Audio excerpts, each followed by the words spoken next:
Spencer Evans will kick it off for Purdue.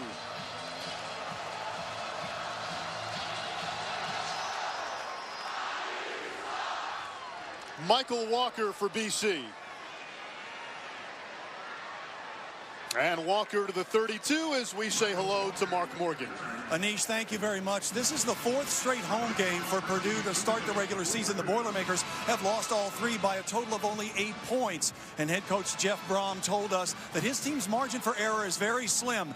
And today, against this ranked Boston College team, his club needs to play smart, error-free football. Penalties, mistakes have been a big part of Purdue's 0-3 start. On first down, the give is to A.J. Dillon, and he is wrapped up after a pickup of about 3 by Kenneth Major, who's getting the start at cornerback. And Dillon, one of the best running backs in the country. And as you mentioned in the open, Ahmad, Anthony Brown's play has given defenses caution. You want to load the box against Dillon. Brown can beat you with his arm over the top. But to start things out, it's Dillon on back-to-back carries. Yeah, and that's been the difference with Boston College that you alluded to. Is in the past, they've had good running backs, but the passing element is where they struggle. But now, even in these types of situations, Anthony Brown's athleticism and passing abilities make them a team that is fearful in these types of situations. Brown coming off the best game of his career on third down. Incomplete. It was tipped, intended for the tight end Tommy Sweeney. And 3 and out goes Boston College. That's a great start for the Boilermakers. You see it here. They had the open space. The defensive lineman there giving great effort as Lorenzo Neal sticks up his paw and knocks down that ball on third down and forcing the punt from the Eagles. Grant Carlson to punt. The dangerous Rondell Moore back deep.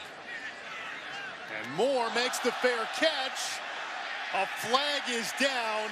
Ball came out. Recovered by Boston College, but this could be kick-catch interference.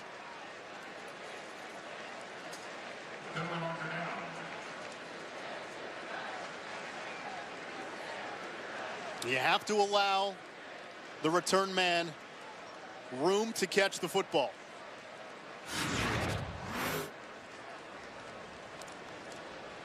And they've got to be able to contain this young man. The coverage here just a tad bit eager.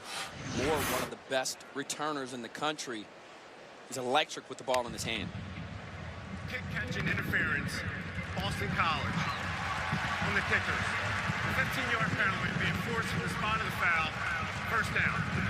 And while that's a penalty, it's another special teams miscue. And if you want to find an area to nitpick Boston College, special teams, they missed an extra point last week. They muffed a punt. Their punter had another ball go through his hands, which resulted directly in a Wake Forest touchdown. Special teams has been a little problematic. So Purdue will begin at its own 38-yard line. David Blau coming off a career game. The quarterback for the Boilermakers did not begin the season as the starter, but Jeff Brom told us he's the guy moving forward after a 572-yard performance last week. Play action. Blau under pressure. Buying time and then blown up.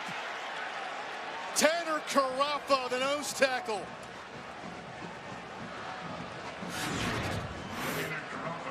This is great protection early on. Now watch the running back here and just come pick up Connor, one of the toughest players on this football team, and Blau looking for a place to throw the football, but great containment there as the Eagles come up with the sack.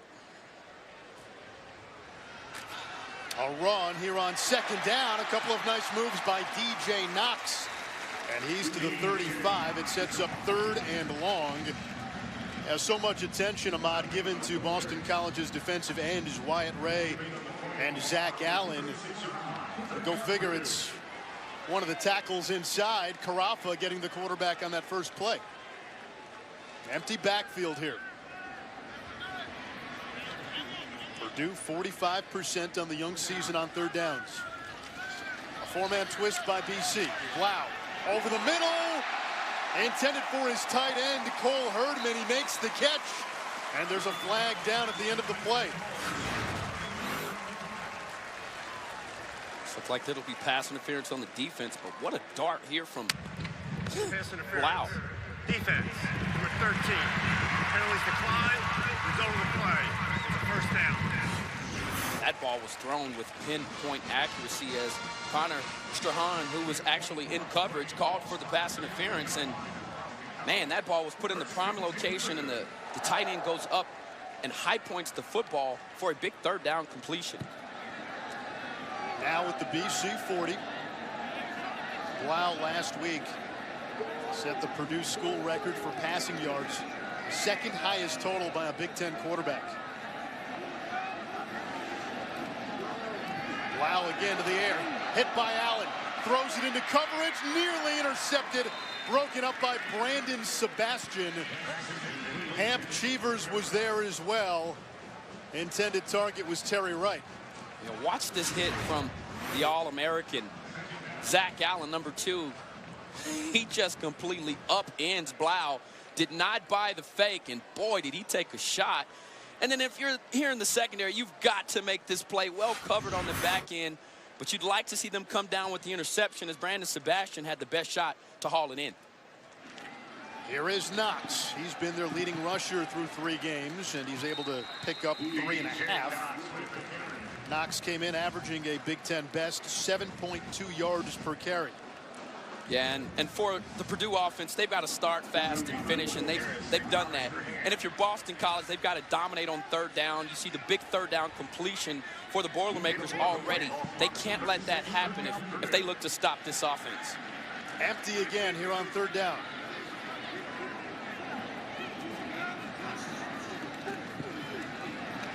Wow, completes near side, and there is the electric freshman Rondell Moore. And he's able to move the chains for Purdue. So Moore, who came in leading the conference in catches, picks up another third down conversion. Yeah, he's special. And this kid here has so much wiggle, and that's the matchup they're looking for right now. If you're Boston College, you've got to do something else. Connor Strahan is an excellent linebacker. But to ask him to cover Moore is asking for something that I don't think he can do all game long. Wow. Finding Isaac Zico. And Zico takes it inside the 20. Another first down. Zico coming off a 100-yard receiving game. One of 3 Boilermakers over the century mark in the loss to Missouri last week. Good start here for Purdue, but this is an area they've got to be better. 14 red zone possessions on the season, only 6 touchdowns.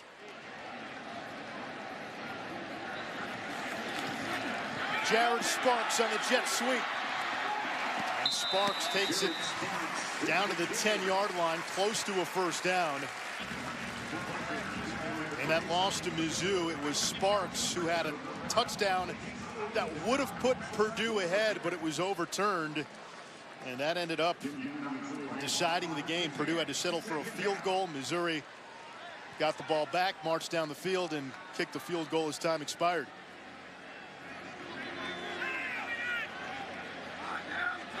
On second and short, the give is to Knox. Able to move the chains to set up a first and goal for Purdue. And I really like the rhythm right now that this offense is in. They're mixing it up, you know. They're hitting them with outside runs, jet sweeps. They're going over the middle of the field. They're passing outside, really forcing this defense to defend the length and the width of the field. DJ Knox now split wide. He's at the bottom of your screen. In motion. Little pop pass. Not much for Rondell Moore, upended by Tajamir Torres, the senior from Amherst, Massachusetts. Yeah, and in talking to the defensive coordinator for Boston College, Jim Reed, he said with all the misdirection and the movement they do in the backfield, you really have to have disciplined eyes and have studied film, because they give you various looks. This is a multiple offense that the Boilermakers run, and that time well defended by Boston College.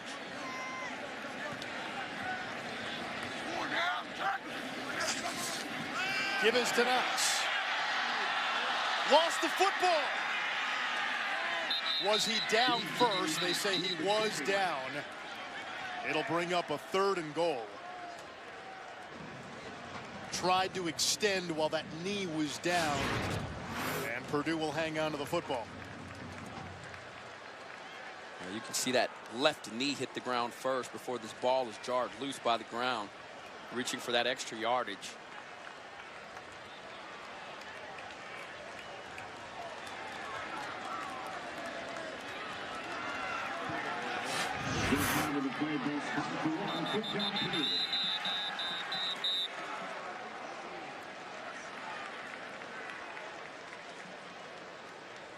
Timeout by Purdue. We'll step aside. 7:59 to go, first quarter. Anish Shroff, Ahmad Brooks, Mark Morgan with you. Purdue on the doorstep. Before we went to break, the officials had signaled a timeout. No timeout charged to either team. The last play was reviewed. They looked at the official replay. The call on the field was confirmed, and the call on the field was no fumble. DJ Knox was down, so Purdue's got the ball at the 2-yard line. It'll be 3rd and goal for the Boilermakers.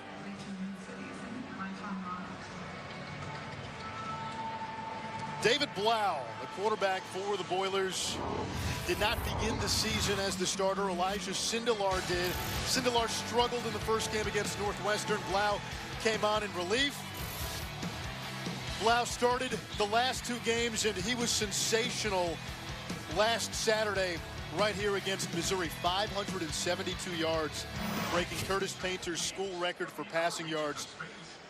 Only Dave Wilson of Illinois threw for more yards as a Big Ten quarterback. That was against Ohio State back in 1980. Blau's a 5th-year senior. He's the leader of this team. Great personality. He's a big ping pong player. Used to be the best ping pong player on the team. Now 2nd best to Jackson Anthrop. Likes card tricks. Yeah, that was an unbelievable performance, and I think he started off with the same rhythm. Magic tricks and ping pong. When Mark Morgan and I talked to David yesterday, he said he had to give up the ping pong mantle because once Jackson beat him, he said, I just couldn't be that guy who's challenging everybody and ready to play. So now Jackson Anthrop is the new ping pong champion in West Lafayette. He doesn't have the juice anymore. Right. He's got it on the field now, so that works. But he's the unquestioned leader of this team, 5th-year senior. Knox on 3rd down. Powers in for a Purdue touchdown.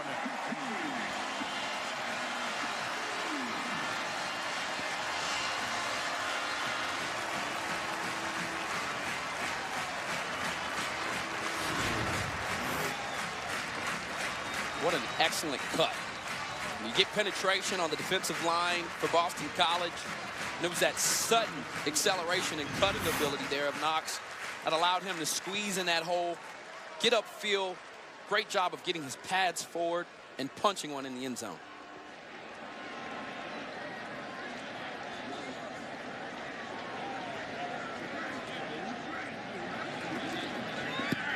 PAT by Evans is good to cap a 12-play, 62-yard drive.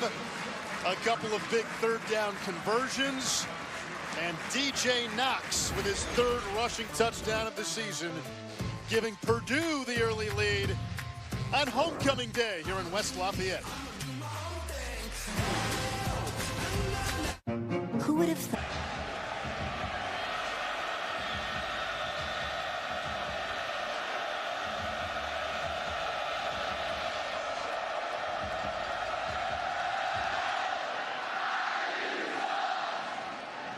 Walker speeding across the 20, has the 30. Midfield into Purdue territory for a 58-yard return. We say hello to Chris Cotter in the studio. Hello, Anish and Ahmad. Let's talk about Georgia. You know, if Mizzou wants to spring the upset at home, they can't do this. It's turn the football over. Albert Okwebunam is stripped, and that's Tyson Campbell. Works his way past midfield and into the end zone. So Georgia over on ESPN with the early 7-0 lead, and they're doing it on the defensive end, Anish. All righty, thank you, Chris. A.J. Dillon gets the call on first down. And watch for that play from Boston College today. They want to get Dillon to the edge for one reason.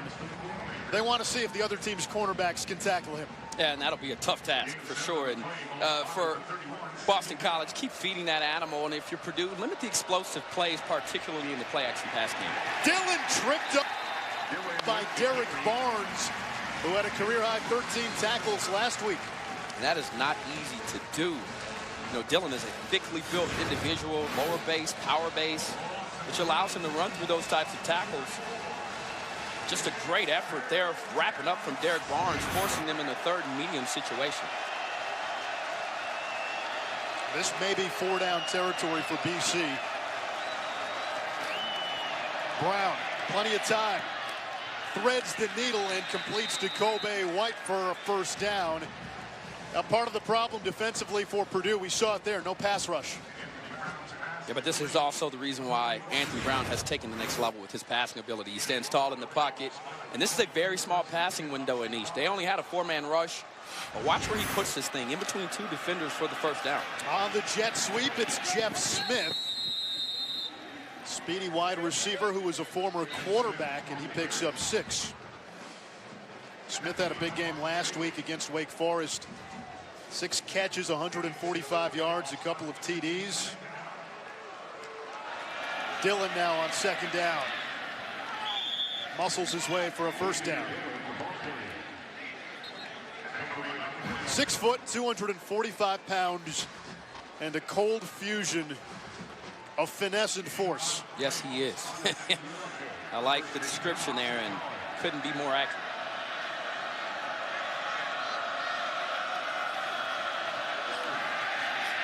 On play action, Korab Idrizi dropped in the backfield, a loss of a yard by Marcus Bailey, the best player on this Purdue defense.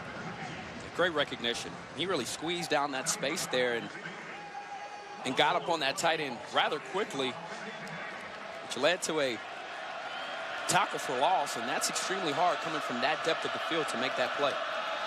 Dillon. No gain. So far, Purdue has done a pretty good job on A.J. Dillon. Yeah, Nick Holt said, we've got one job on Saturday, and that'll be to stuff the run. Now, that's a harder task than asked, but when you play with this type of gap integrity, and now look, they have jammed numbers in the box. That particular time there, you had 8 guys in the box. They know that A.J. Dillon is the greatest weapon on this team, and now you put the ball back into the hands of your redshirt sophomore quarterback, looking for him to complete and connect on a consecutive third down. Brown to Levy. Touchdown, Boston College, but a flag at the end of the play. 2 flags, one at the 5 and one at the 15. I think I see 3 flags out flags there. now. Oh, my goodness. Laundry day. Yeah, definitely.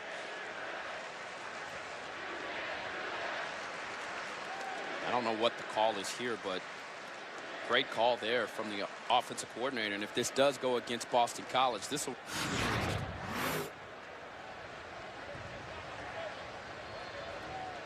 .75 White there, definitely blocking the back. That's Chris Lindstrom, terrific right guard. There's multiple who's going to play on Sundays. fouls on the offense. Pass interference. Offense number 85 is being waved off. Holding. Offense number 75. That foul will be enforced from the spot of the infraction. Third down. Man, that hurts. And if you're Purdue, you've gotten a lucky break. I mean, you go back and you look at the success that Boston College has also had in the red zone. They are perfect from the red zone this season. 8 touchdowns on 8 possessions. They almost made it 9 there. And now you've got to go back to the drawing board if you're Boston College. If you're Scott Loeffler for this team, you've already exerted one of your better play calls with the screen. Now you've got to come back here, and I think you've got to try to put the ball in the hands of Anthony Brown, maybe look for something over the middle of the field and really put some pressure on these inexperienced safeties and secondary players for the Boilermakers. Travis Levy remains in the game at running back as A.J. Dillon is on the sideline. There was no offensive pass interference because the ball was caught behind the line of scrimmage. Therefore, we only went with the offensive hold on number 75.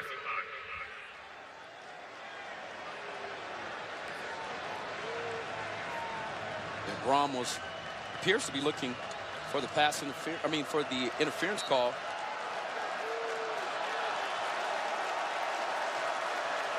Jerry McGinn, the referee today.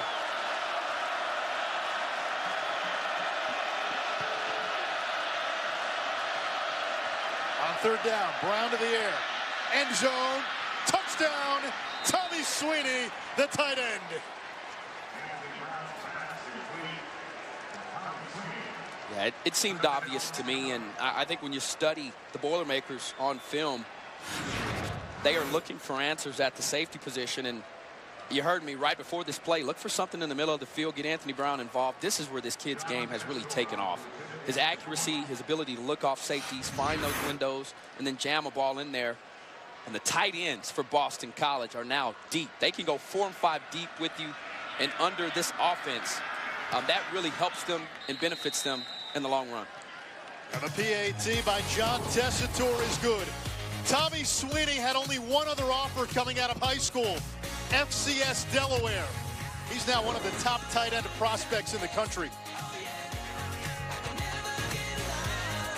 7-6 as BC's head coach. He's done that 4 times in 5 seasons, but boy, you get the feeling this team has a chance to truly be special. I know they've got Clemson in their division, but with the defense, which has always been strong, to go along with A.J. Dillon in a competent passing game, ceiling's higher for BC than it's been in a long time. As Rondell Moore takes it out to the 21, and we check in again with Chris. Nebraska and Michigan. Nebraska has Adrian Martinez, their freshman quarterback, playing in this game, but it's been about Michigan in that offensive line. First, a fullback, of course. Ben Mason scores for Michigan. And then Karan Higdon. The tailback is going to take it from the Nebraska 44 wide. Oh, that's a huge hole. He wins the race to the pylon. It's all about DirecTV. More for your college football thing, guys. All righty, Nebraska and a lot of teams in the Big Ten looking to bounce back. Last week, a little rough. Huskers losing to Troy. Blau on first down. Finds his tight end, Bryson Hopkins. They've got good-looking tight ends in Herdman and Hopkins. Yeah, and that time there, he got that in right over the head of Max Richardson.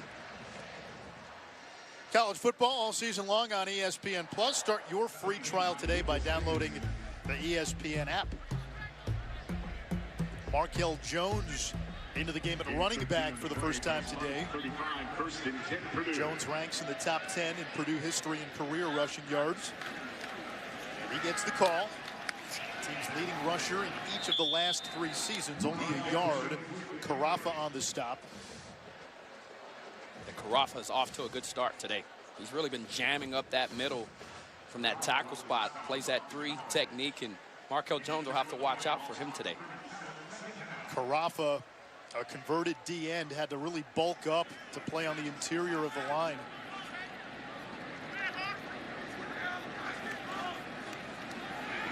Pressure coming from Allen, and down goes Blau. Allen got in there first. Ray finished him off, and it's 3rd and long. And those are 2 twin towers that they're scary right now. They are playing at a very high level, and the move here, you saw the power, just completely moves Matt McCann out of the way, presses him upfield, that right arm comes through. Ray had 4 sacks last week against Wake. That set a new school record. Allen last year 100 tackles as a DN. On 3rd and long, Blau steps up. On the run, throws downfield, it's caught by Hopkins for a first down. How about Bryson Hopkins picking up where he left off? There is a flag back at the 27. Holding. Offense. Number 53. 10-yard penalty. third down. Now that's a backbreaker. Kirk Barron, the center. Oh, I mean, after David Blau had an amazing play, and you'll see it here in the middle of your screen. And I don't blame him, because Tanner Carafa has been all over the field today, and Kirk Barron just negated a phenomenal play by David Blau as he avoided pressure, stepped up into the pocket, moved to his right, and had the audacity to throw into tight coverage for the completion. And now they're forced with a third and long situation. If I'm Boston College, they've already backed up all of their man. You keep everything in front of you, come up and make a play. Purdue needs its own 45. They'll try a screen. Here is Rondell Moore. Little jitterbug, but he's finally taken down at the 28-yard line. Only a gain of 6, and Purdue will have to punt.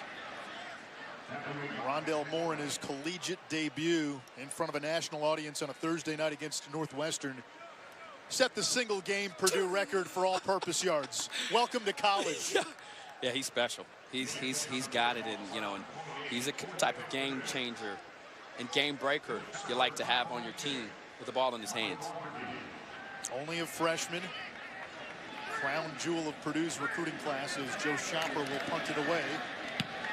Michael Walker muffed a punt in the last game. Fields this one cleanly. Had a 58-yard kick return earlier in this quarter, and a nice punt return to get BC close to its own 40. Down to Mark. Thanks, Anish. Anthony Brown led the Boston College team on that touchdown drive moments ago. Last November 11th, his season ended when he suffered a knee injury against NC State. Months of rehab followed, and in late July, Brown got some words of encouragement from an unlikely source, Patriots quarterback Tom Brady, who visited the team's training facility. And Brown told me that Brady, who remember came back from his own knee injury back in 2008, said that Brown should attack rehab and do so much work that there isn't one bit of hesitation when he returns. Brown told me it was pretty cool to meet Brady. He described him as a regular guy. He probably was a little starstruck, though. The first person he called after meeting Brady, his mom. Yeah, that's the GOAT. Indeed it is. A.J. Dillon on first down. Gain of a couple. Anthony Brown was really honest with us last night when he had that injury against NC State. He thought his career was over. He said, I had never had a major injury or even a minor injury at any point playing football. And he's now using it as motivation. And he said, I value every snap and every minute on the football field because of it. He's been more of a pocket passer this year, but a darn good one. Here is Dillon looking to bounce to the outside and canceled in the backfield by Jacob Thieneman, the former walk-on turned captain who earned a lot of rave reviews from this coaching staff. Yeah, but that all started with the edge, the cornerback doing an excellent job on the outside edge. Kaysen setting the edge, forcing that ball back inside. And we talked about that earlier. You said it. They want to get him out on the outside edge. But if those cornerbacks can tackle like that, Anish, the Boilermakers will have a shot at staying in this ball game and potentially winning. Third down. Let's see if Purdue can get pressure on Anthony Brown.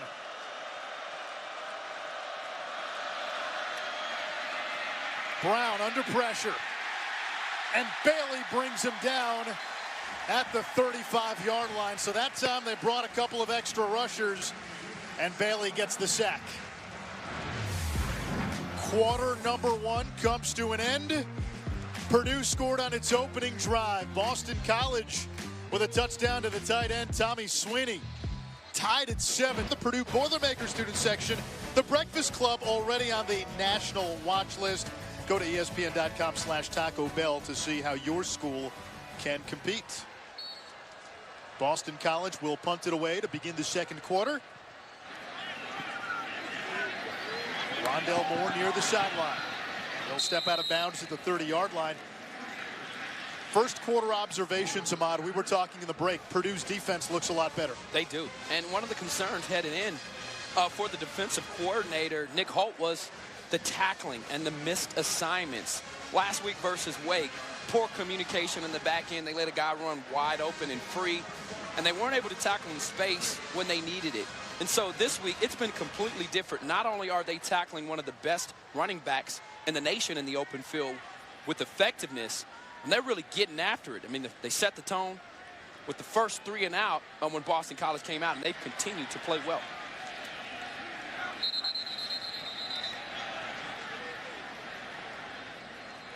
Our flag is down.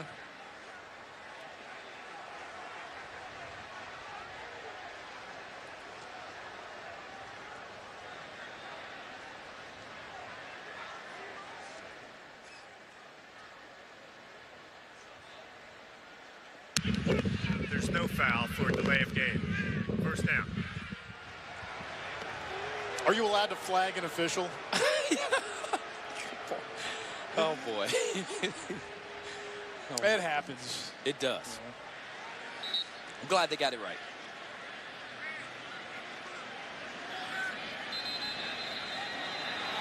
And now another whistle.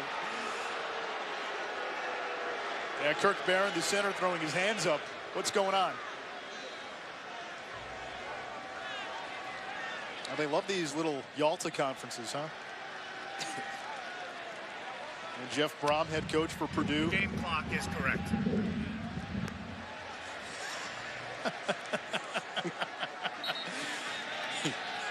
So no delay of game. The game clock is correct, and maybe we get a ball snapped on this play.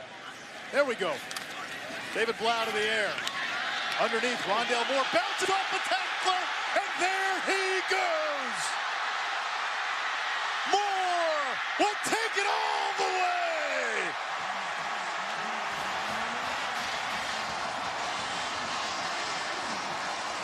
You are watching a burgeoning star in college football in Rondell Moore.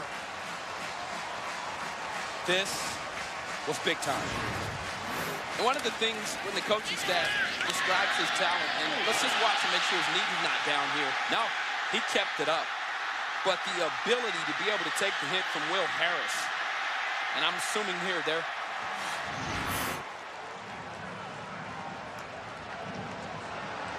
they're going to look at that last play, yeah, and I think they're going to see if the knee was down, but from that replay did not appear so. But this is what he's done. Every time he touches the ball, he's a threat to make a house call. Well, what I love about his game, right, is you look at his stature, and you may say at 5'9", 175, he's not a player with the type of strength to even make a play like that. You're talking about speed, quickness, agility, mobility, but he's also got strength, and the coaching staff alluded to that. They said he's a small guy, but he's powerful. And from day one when he stepped on campus, they said he has been the best playmaker for our team, hands down, and you're seeing exactly why. Yeah, right there. Ooh. I don't know about that one. That is a now is close, that is that indisputable? Is that indisputable, Ahmad? Boy. Wow. That's close. That is awfully close. Great job by our camera crew. Indeed. I think the grass is coming up from the cleat, though. I don't see it from the knee. Oh, my goodness. You mentioned his strength. He squats 600 pounds. Jeez. He's 5'9", 175. I don't know if there's enough. The ruling on the field stands. Touchdown. That's one of those plays. If you blow the whistle, you can't review it because Indeed. the play is dead. Yeah. So you let it run out, and he scores, and I'm just not sure there was enough there to overturn that call. I agree with you, Nish, and let's face it, the highlight from that young man, that play may be on SportsCenter, and you saw the backside trying to take an angle to the pylon. He completely destroyed that with his top-end speed. Rondell Moore is a superstar in the making.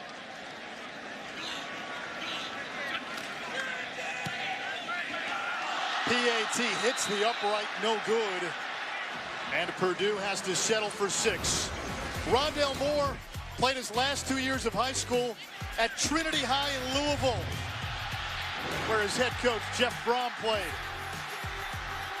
Purdue's top recruit has given the Boilers at 136 yards and a touchdown against USC. Did not play against UC Davis.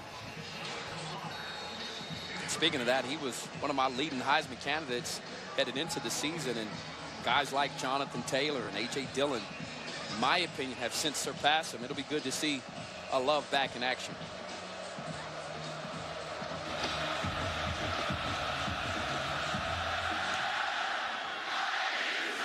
Another chance for Michael Walker, who's had a big day in the return game.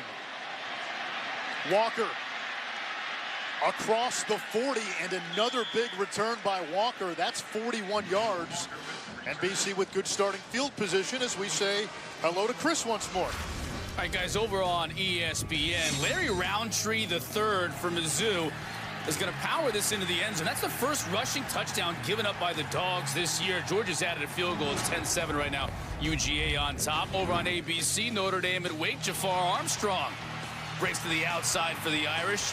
He's going to score, but Wake hanging in there. 7-6 right now, Irish. I get the feeling that going into Winston-Salem and places like West Lafayette going to be tough this year for teams. Now we saw that with Boston College. Wake pushed BC last Thursday. Deeks have a pretty good true freshman quarterback in Sam Hartman. A.J. Dillon, the sophomore from New London, Connecticut, out of bounds. Pushed out by Marcus Bailey. Dillon, the ACC preseason player of the year. Steve Adazio told us yesterday he got a call last week from Earl Campbell, the Tyler Rose, who wanted to tell Adazio that he watches Dillon and the great Earl Campbell sees himself. Oh, that power, though. This young man has the might of 10 men. Anthony Brown thrown to the ground. The safety blitz, it's Thieneman. And boy, this Purdue defense looks completely different than it did a week ago. I mean, they are ferocious. They're attacking the football. And Thieneman coming off of the left side. You'll see him here on the left of your screen. Watch him here. He just squeezes there, goes unblocked. Brown tried to squeeze back up in the pocket, but a great job there of finishing the play. The captain, the former walk-on, making a play. Three-man rush. Brown underneath, incomplete, intended for White, and it's fourth down. A.J. Dillon so far, only 17 yards on 9 carries, and a big weapon for BC has been the play-action pass. When you're behind the chains, it's hard to sell play-action. 100%. And give credit here to the Boilermakers. They've really come out here today. And Boston College has an experienced offensive line, an awesome running back, a developing quarterback, and they have taken them out of the ball game with the way they play. Rondale Moore will get another chance here.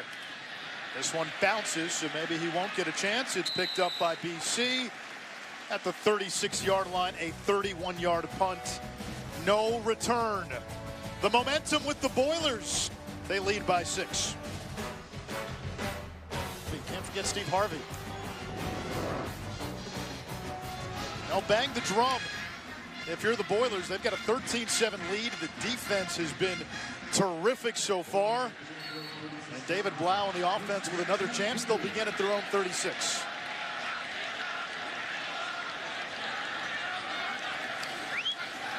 Blau off play action. Steps up. Under pressure. And out of the pocket, able to throw it away. The safety, Will Harris, getting to Blau, 2nd and 10. Yeah, he was out of the pocket, but that was an excellent play from Blau. You're able to avoid the pressure, and he could have taken this sack, but he kept this play alive with his feet. So they go with the play-action fake there, seeing Zach Allen right to his face, just buying time. That's a great job from Blau. And this offense, first quarter had 78 total yards. Their last play, the touchdown for Moore, 70 yards. Flea flicker. Purdue going into its bag of tricks. Bryson Hopkins gobbled up for a loss. Flag is down. That's a big part of this Purdue offense, the gadget plays. This is going back.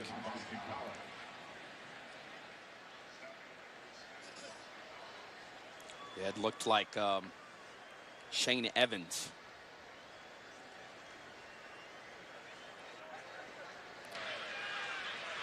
Eagle block in the back.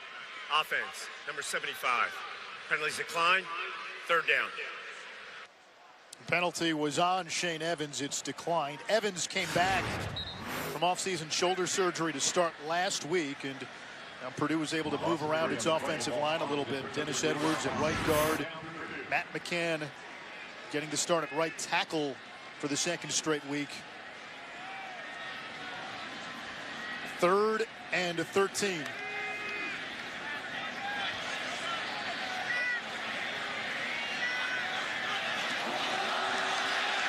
Blau over the middle, intercepted. Picked off by Harris. Flag is down, and Harris is driven out of bounds near the 20. That might have been a free play. Zach Allen appeared to have jumped.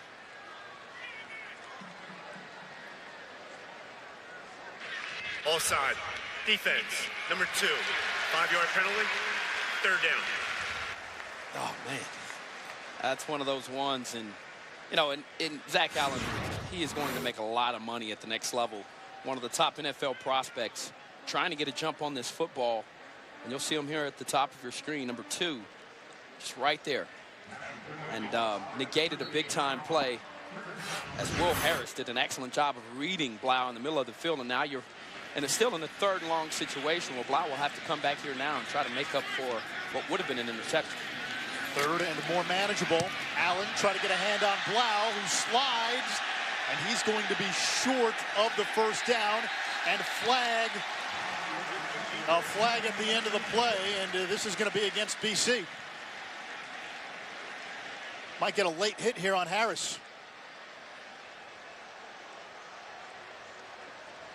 Yeah, and as Blau went down, Harris caught in no man's land. Answer the play. Personal foul. Defense. Number 8. 15-yard penalty be added on the end of the run. Automatic. 1st down. 2 penalties in a row. You start with the Zach Allen offsides penalty, and you come back. The gentleman who had the pick, Will Harris, hitting the quarterback here. And, you know, that's a tough call to make, in my opinion. I think because it's hard to stop. And, you know, those are split-second decisions, but I think the officials got the call right. And if you're Will Harris, he wasn't close to the 1st down. You'll want that one back. Blau, this screen pass. Isaac Zico able to move the chains for a 1st down. Chris in the studio. Notre Dame, Wake Forest just showed you one highlight. How about another? Ian Book got the start today for the Irish. And here he hits Brock right for the score, 14-6, ND on top over on ABC. Irish unbeaten, but they've had some struggles in the early season. Vandy gave them a tough test. So did Ball State.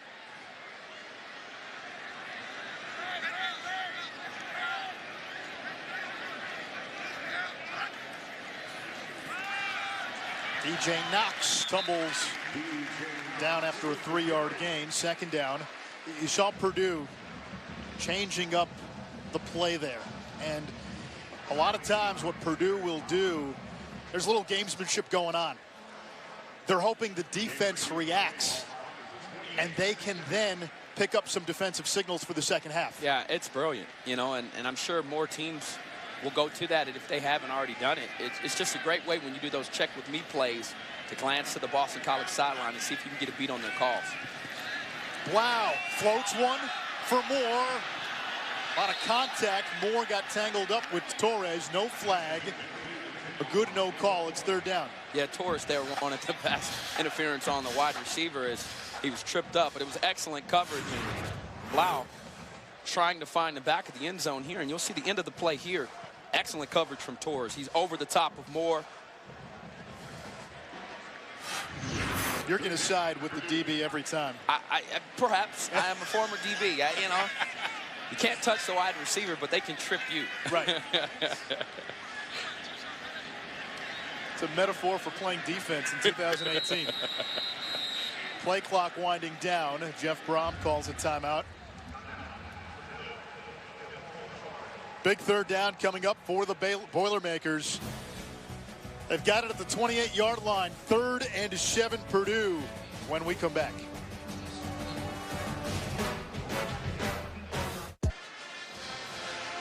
Boilers looking to add on to a 13-7 lead. It's been an improved defensive effort.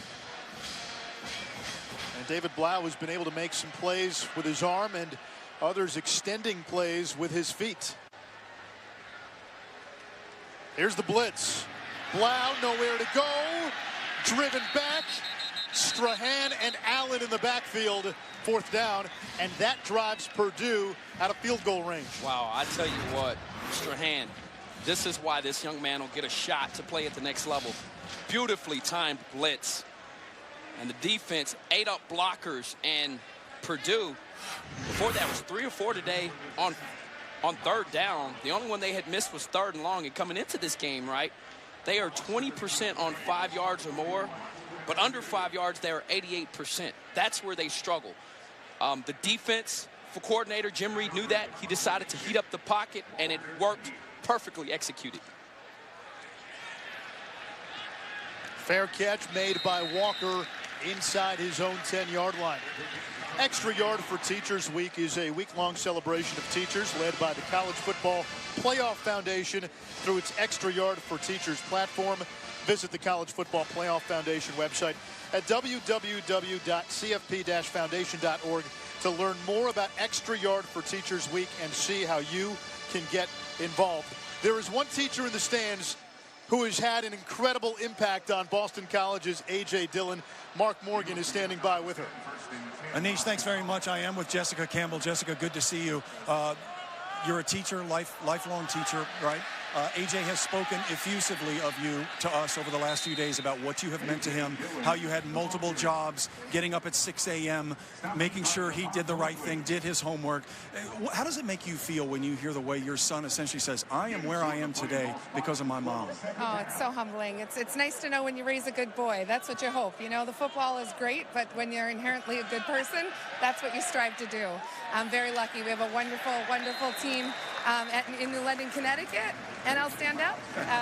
We're at Nathan Hale Arts Magnet, and we're very, very happy. I know everybody at home is watching.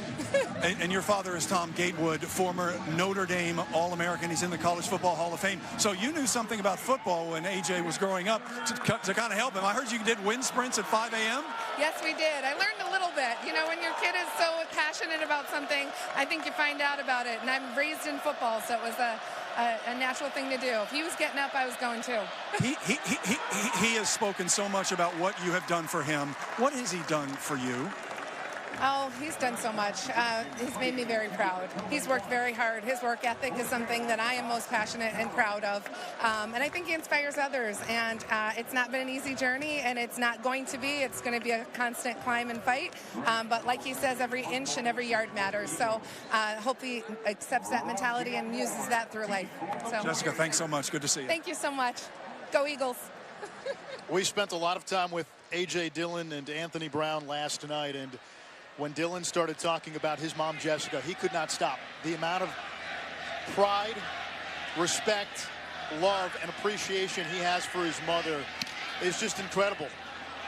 And there's a story that's been out there for a while is Moore makes the catch on the punt and then wiggles his way to the 34-yard line. Good field position for Purdue. There's a story that's been out there about A.J. when he was little.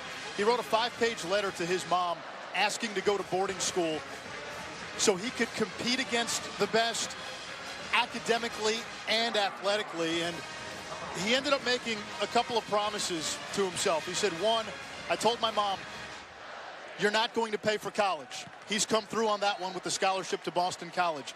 The second one, I'm going to go to the NFL and I'm going to buy you a house. And, oh, by the way, that's going to happen.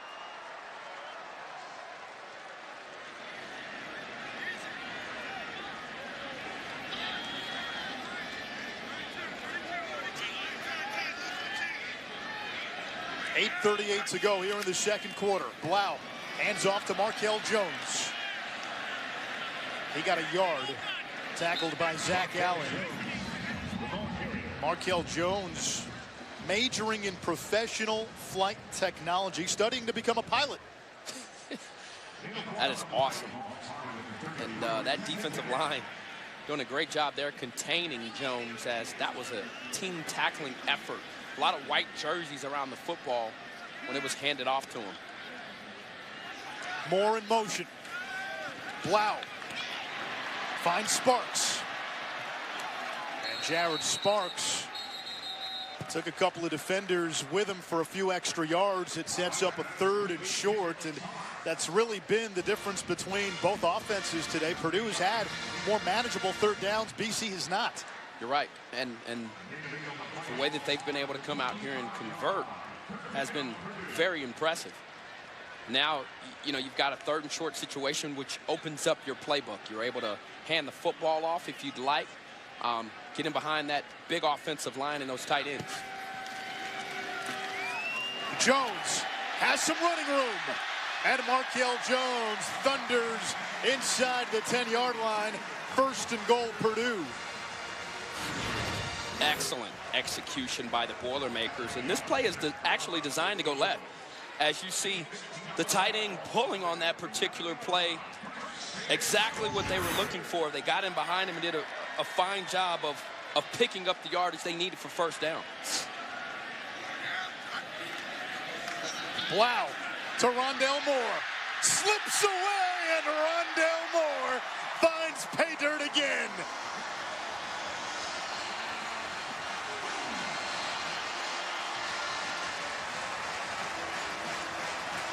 Get used to seeing him find the end zone.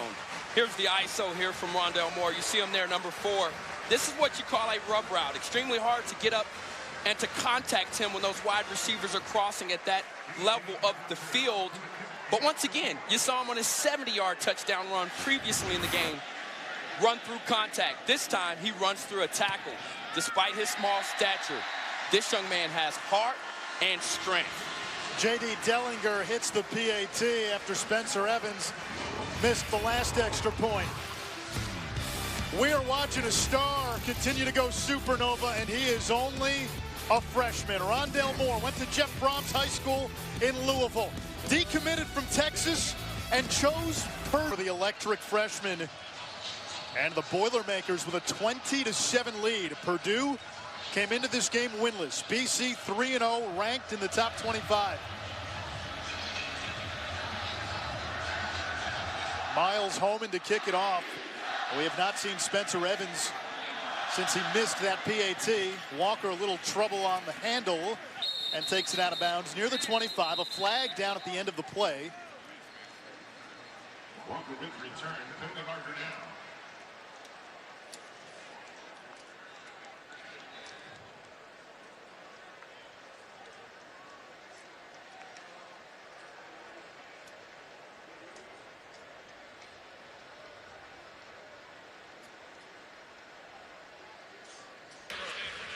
During the return, personal foul, face mask.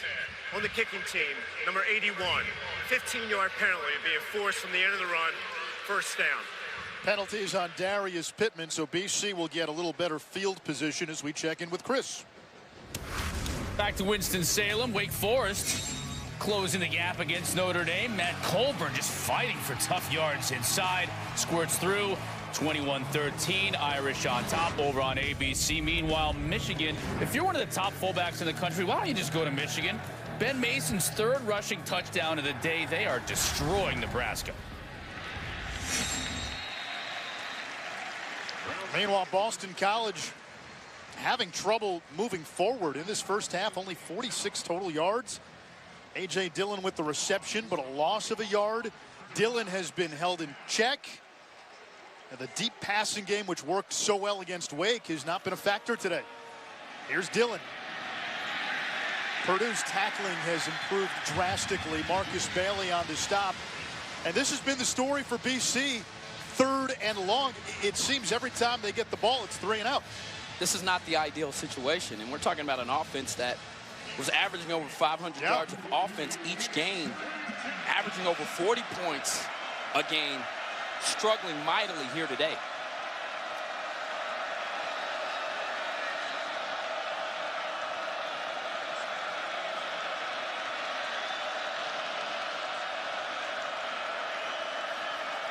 A 4-man rush. Brown trying to get away from Barnes, but he can't.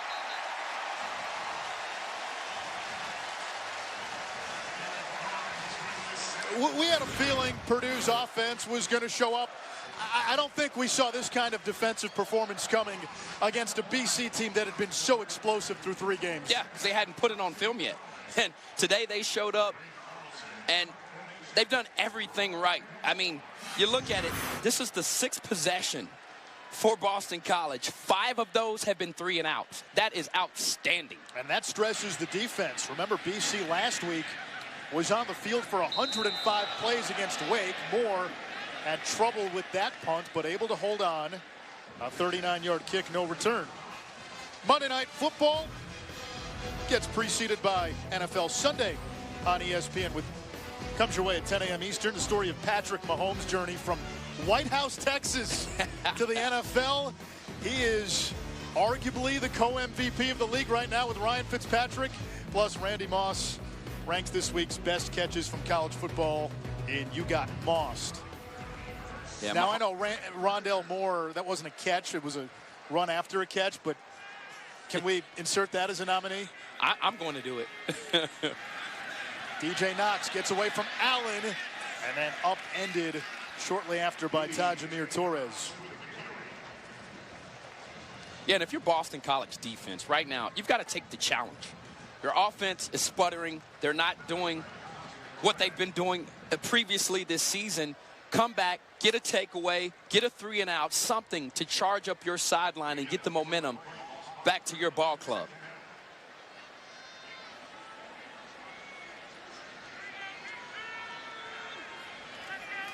Blau underneath. Isaac Zico driven out of bounds, but a nice pickup.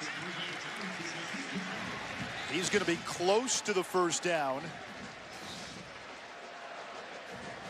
It'll be 3rd and short. Ahmad, you played a defensive back at Texas. What's the challenge defensively against an offense that gives you as much window dressing as Purdue? Well, you've got to stay locked in. And oftentimes, and Jim Reed said it, you know, we're going to lock them up in man-to-man situations on the edges just so you don't have to be concerned with all that window dressing. But it can be very confusing, and you've got to make plays against them. Knox looking for running room, picks up a first down, and then tumbles to the 45, and Purdue able to move the chains. They've been solid on 3rd down today. 5 for 7 now. That was a slippery move from Knox, and we've seen it a few times today. Him cut on a dime and get into a tight space, and that time there, the patience, the power to get through. Another first down for the Boilermakers.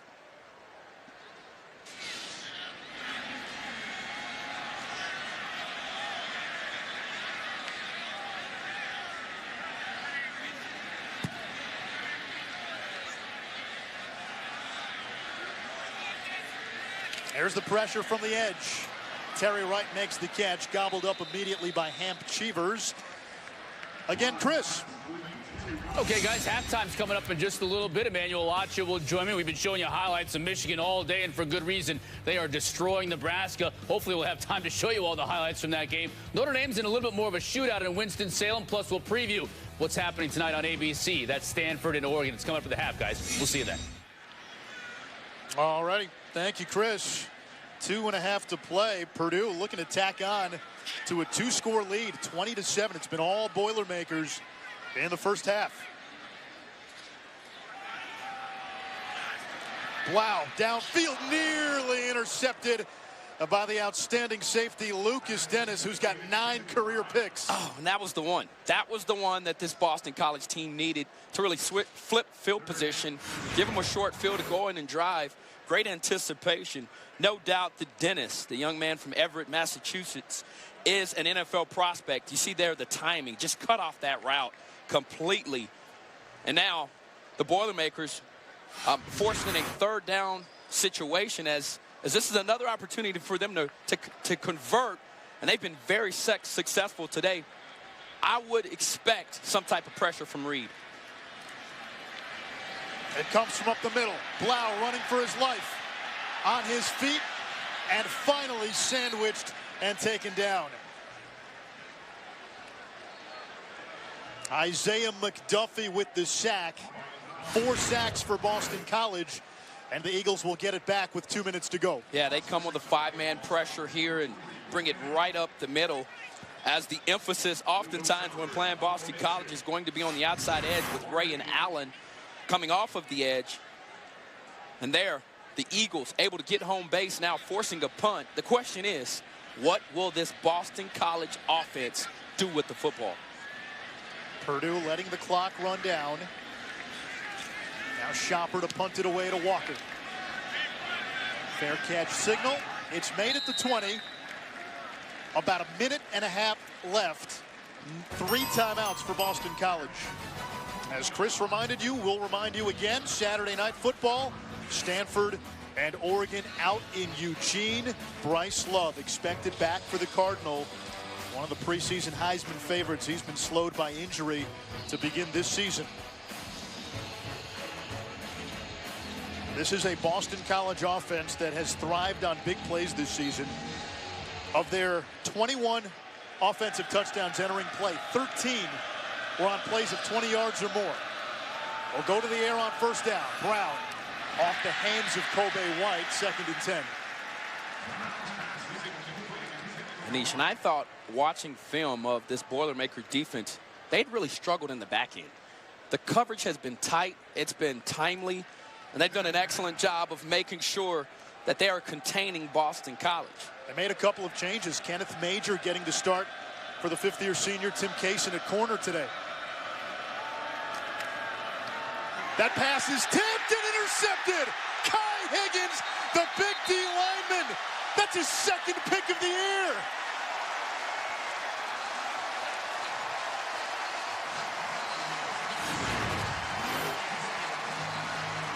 What a play. And Anthony Brown, the 2nd batted down pass of the day. And this one just perfect timing as Higgins, you mentioned it, in the way there, in the right place at the right time with the interception. Wow, the Boilermakers really pouring it on right now with a short field inside of the 10, looking to increase their lead.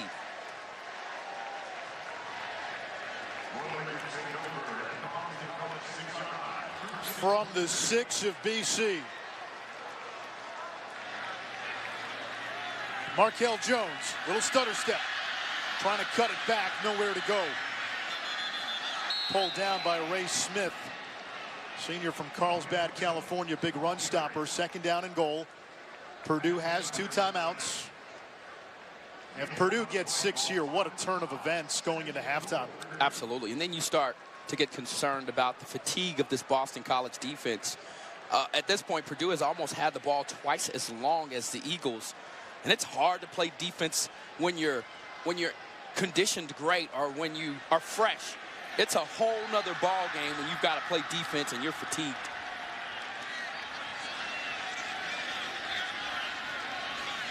Jones ran into a roadblock. 3rd and goal. 25 seconds to go. Purdue still has those 2 timeouts.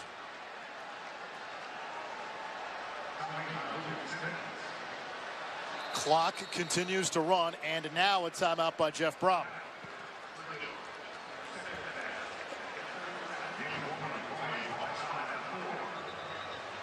There is a different vibe around this Purdue football program. We were here a couple of years ago, and Darrell Hazel was on the hot seat, and that tenure clearly just didn't work out. They couldn't get it going. When they build momentum, it was stunted. Even the 0-3 start this year, they're young on defense. They lost 9 of their top 12 tacklers from a season ago. Yeah.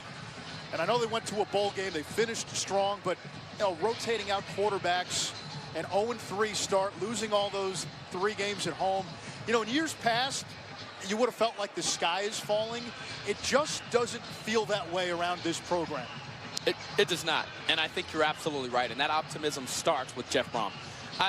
Speaking to him yesterday, his candor, his transparency, I mean, he was very blunt and frank about the state of this program, the talent level of this program, and also the disappointment they feel in those close losses. And I think when you look at that, if I'm a player and I'm listening to this man speak to me directly and truthfully like that, I have no other reason or thing to do except respect him. And, not to mention the beautiful facilities they have now. I think the players feel more comfortable in this situation, and they're proving that, as you said, with being close in ball games. On 3rd down, Blau floats one for the end zone.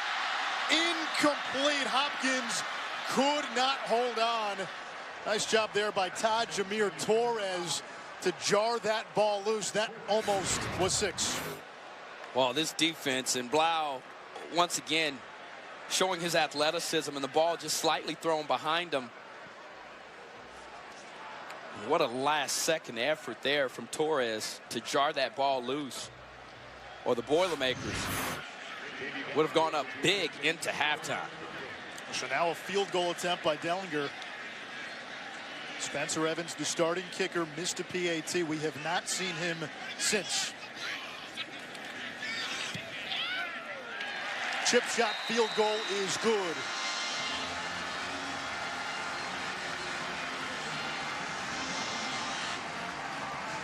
Purdue will get the ball to start the second half, and the Boilermakers have had to do a lot of coming from behind in the early season. They're now playing with a 16-point lead. It's 23-7. The worst part about that is you're behind. The best part of that is they've been able to come back and win ball games.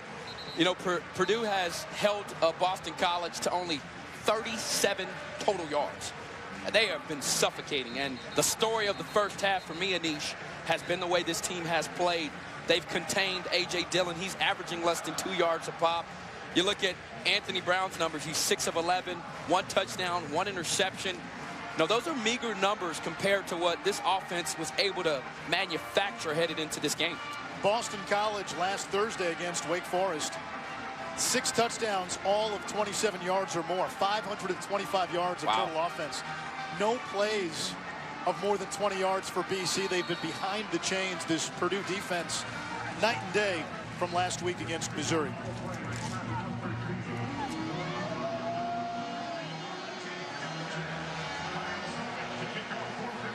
Miles Homan to kick it away.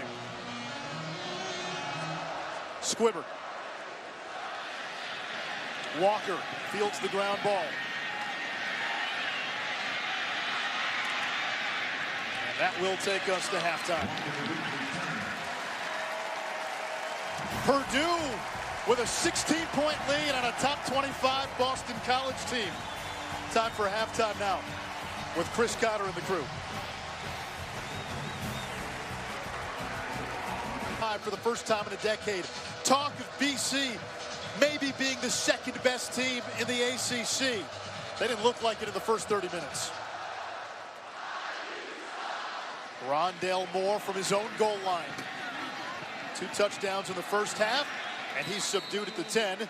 Mark Morgan caught up with Steve Adazio a few moments ago.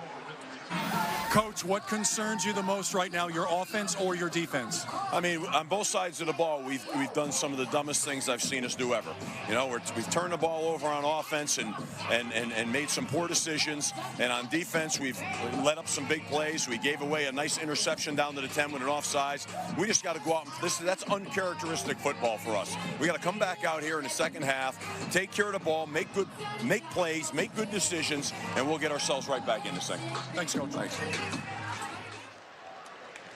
On first down, DJ Knox for a gain of 3. And now Steve Adazio's right. What we saw in the first half, totally uncharacteristic of Boston College football. I hadn't seen it on film all year. And, you know, and Steve Adazio is very forward. And I'm sure he gave his players an earful at halftime. Rondale Moore in the backfield, and now motions. Blau looking to Moore. He's got him. Moore in space. So slippery and elusive, and he picks up 2. 4 catches for Rondale Moore. Actually making 5 catches. He's got 95 yards receiving. He's been sensational. I robbed him of another catch. He's got 6. Third down now.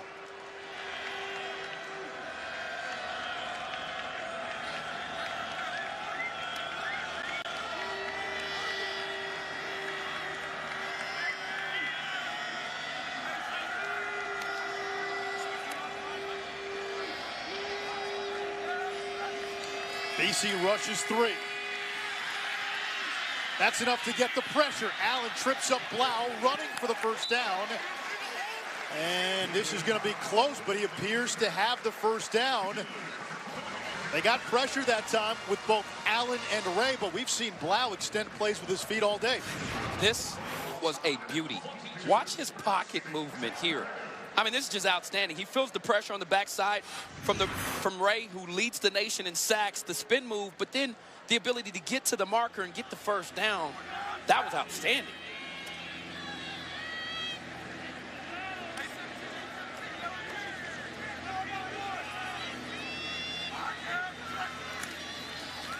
DJ Knox. Tornadoes upfield for a couple.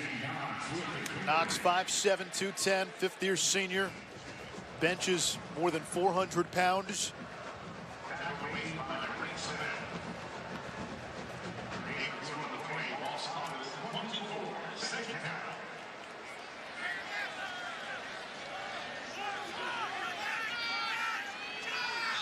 Five receiver look.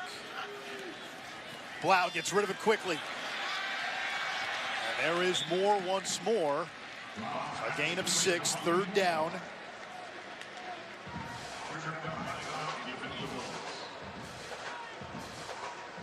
Marcus Valdez and Davon Jones come in for Boston College here on third down and 4. And this is where the Boilermakers have been awesome. 6 of 10, 60% on third down. And they've done it in a myriad of ways. You saw Blau extend the play with his feet there. They've done it across the middle of the field on the outside edge. They've done it with the run. What will they do this particular time? Play clock at 1. Blau looking for Isaac Zico. And the senior from Atlanta. This is going to be close. I think he's got it. He does. Looked like they were moving the chains. Now they'll say fourth down. And the offense still out on the field. It is a first down. There you go. Now first the sideline chain had a 4 up. Now they've got it to a 1. So first and 10. Purdue again moves the chains. Boilermakers going slow here to begin this third quarter. They've already used up 4 minutes of clock. Knox brought down by the ankles, and there is Allen. He's got a chance to be a first-round pick. Mel Kiper had him as the #2 senior defensive end coming into the season. And the numbers last year speak in the imperative. 100 tackles as a D-end. Well, I tell you what, when you watch him on film, he's got a myriad of ways, too, he can beat tackles. And this guy's ferocious, and I think when you start to project guys that'll make a name for themselves as the year goes on, he's one of them for sure. Blau going downfield. Man coverage. Zico's got it. The ball comes out. Boston College football, a catch and a fumble.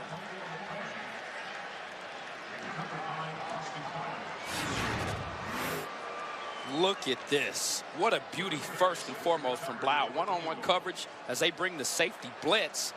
He's in good position. That is a caused fumble. Brandon Sebastian not giving up on the play after getting beat deep. Beautifully thrown ball, but watch the effort there. That right hand coming right up to punch that football out. The awareness there from Will Harris to recover it. And that is the first break of the ball game for Boston College. Now, you give it back to this offense that has struggled. If you're Anthony Brown and A.J. Dillon, now is your time to step up and shine. Zico getting an earful from Jeff Brom. Will Harris led the nation with 4 fumble recoveries last year. He covered it up for BC.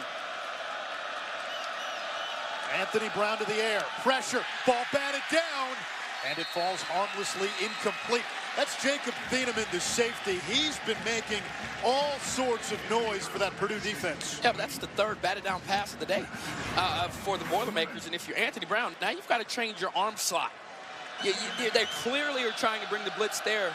You've got to figure out a way to throw the ball around the Boilermaker defenders. The give is to Dillon. He's got the edge, and he powers close to the 30-yard line. He'll be close to a first down. Third down coming up for BC. Yeah, go back to him. And I don't care if everybody in the stadium knows that this ball is going to A.J. Dillon. You find a way behind this experienced offensive line to punch it through and make a statement to the Boilermakers here and now. We will not be the same team we were in the first half. Dillon. Denied.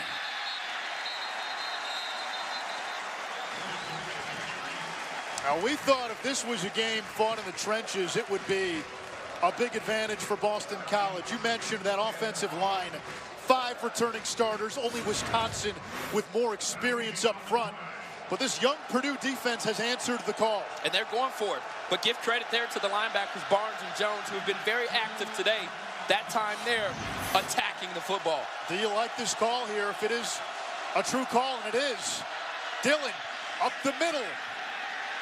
And the second effort gets A.J. Dillon a first down. I tell you what I really like is the guts from Steve Adazio there to go for that.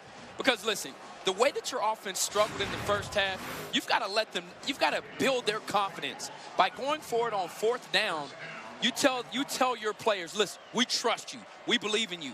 We know that this is the right call to make. A.J. Dillon punching it in. That may be the momentum that the Eagles need to get this thing rolling. I mean, listen, that call takes some guts. Here's Jeff Smith on the fly sweep. Smith looking for the edge, not much room.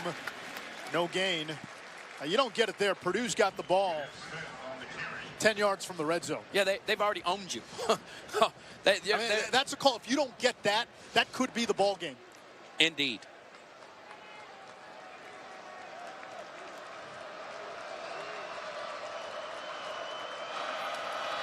Play action. Downfield, nearly intercepted twice. Marcus Bailey almost had it the first time. Kenneth Major almost had it off the deflection. After bragging and watching film all week on Anthony Brown, he's been accurate. He just flat out missed his target here. 85 was running free. He missed him. He had an opportunity to get an easy conversion and went to the wrong man in double coverage. Now they've got to go back to a third and long situation and put the ball back in Brown's hands. Four-man twist from Purdue. Screen pass to Dillon. Dillon stumbles and dropped right at the line of scrimmage. It'll bring up fourth down. Jones, he's all over the field. I mean, this guy right now has been rugged, battling with Dillon in the middle of that field. Now Boston College will punt. Now Cornell Jones, sophomore from Miami, the coaches said he needs to play with his motor all the time. Came into this game leading the Big Ten in TFLs, and he's replacing a good one in the heart of that Purdue defense in Juwan Bentley. Flag is down. Fair catch called for by Moore at the 35.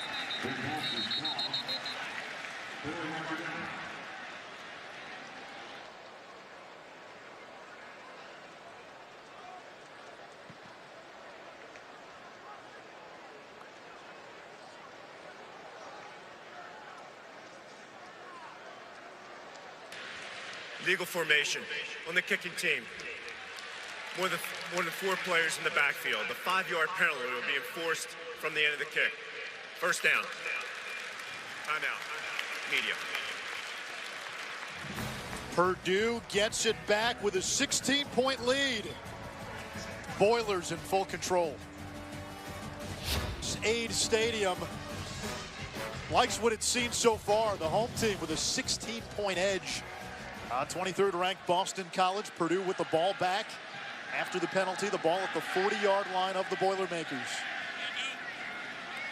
4th straight home game for Purdue to open the season. 0-3 so far. They've been close in every one as Markel Jones gets 3. Yeah, one thing I've noticed today from the Boilermakers offense, they've been able to stay on schedule. They are dominating on first down, whether that's run or pass. They've put themselves in good situations on second down, which has allowed them to chip away the sticks on second down to make it third and short. And that's where they've had success today in converting on third downs. But their first down work today has been special.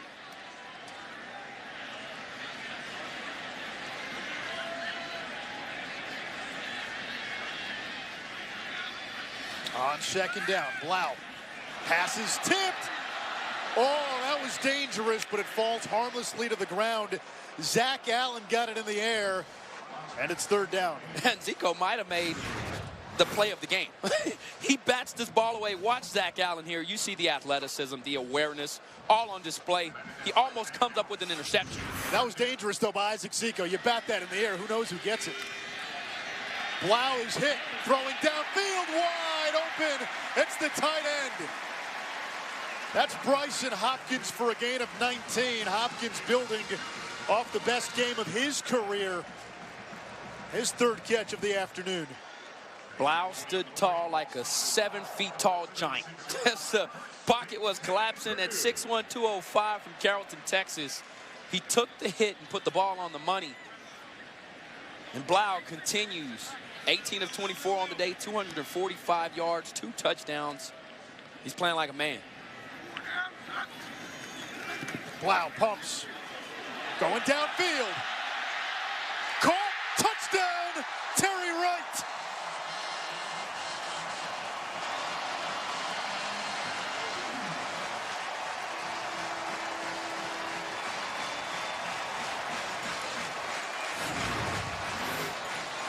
Once again, first down work. Watch the double move here. Great job of selling it by Terry Wright.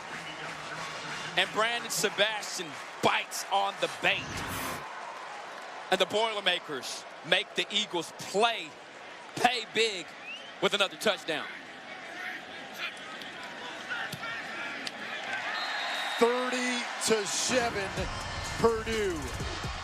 This was outstanding. Blau, after standing tall, now putting it on target. A wonderful route from Wright. Boilermakers rolling.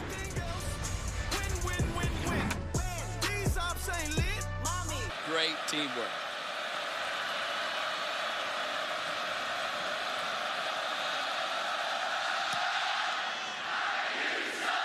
Let's see if BC gets something on special teams from Walker. He's been dangerous in the return game today. 40, and we remind you tonight, big one in the Pac-12, number 7 Stanford, number 20 Oregon in Eugene. Cardinal head coach David Shaw expecting his Heisman hopeful Bryce Love to return tonight for Stanford. You can watch on the ESPN app or on ABC. Yeah, I think Bryce Love will make a difference tonight. And not from a standpoint alone of just being on the field, but his...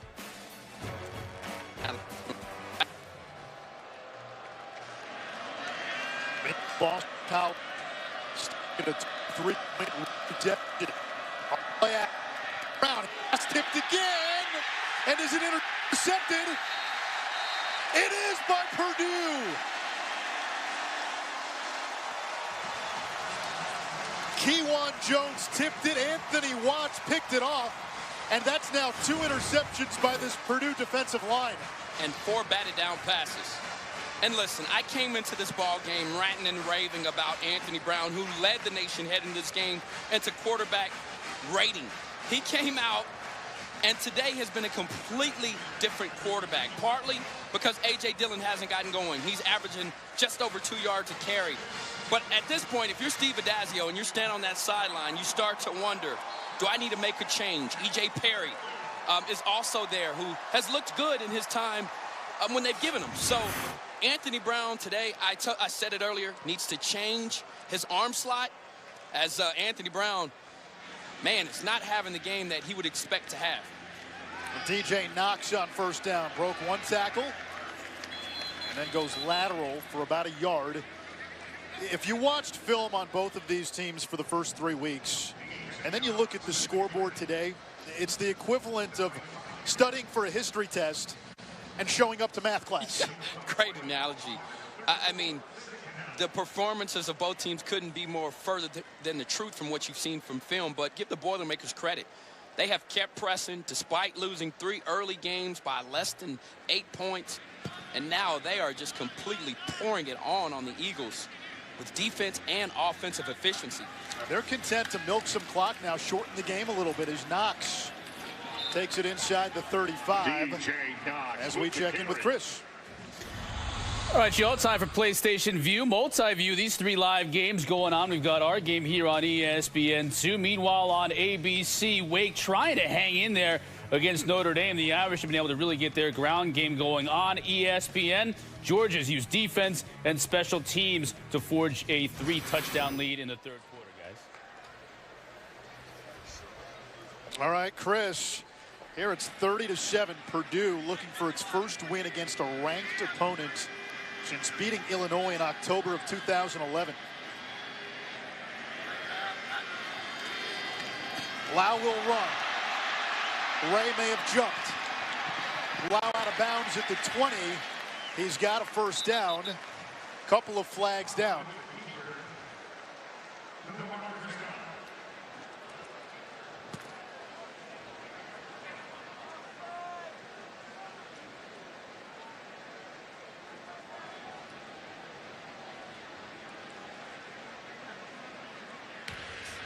We have fouls on the play by both teams.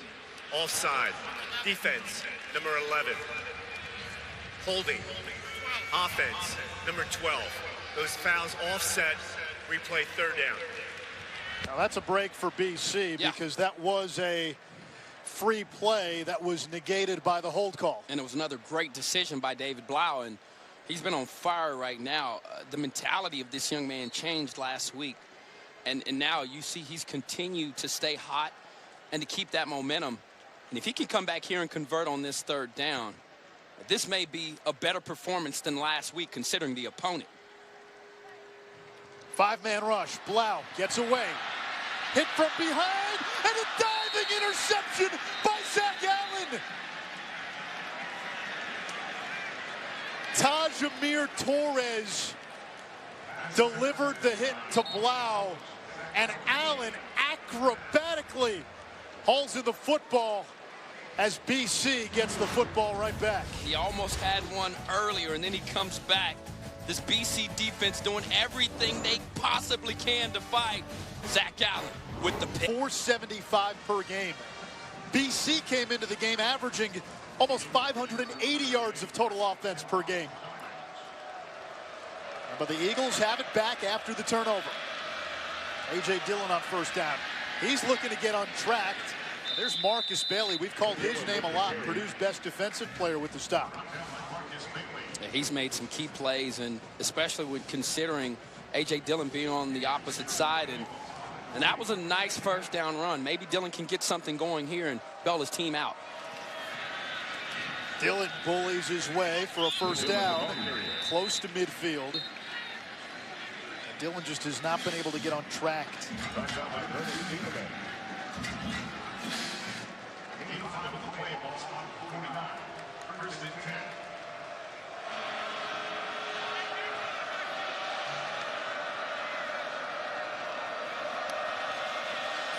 Play action. C.J. Lewis into Purdue territory. And to the 44-yard line of the Boilermakers, a gain of 6. And that last play, A.J. Dillon leads and had to bring in the backup. Once again, though, good first down yardage for the Eagles offense. Brown steps up. Completes downfield, going right back to Lewis inside the 30. And this is the best we've seen Anthony Brown all afternoon. That was a good ball. It's in good rhythm. Stayed tall in the pocket there and connected there with Lewis. They'll need more of that if they're going to get back in this ball game. 2 tight ends into the game. Toss to Dillon. Got a huge block on that left side.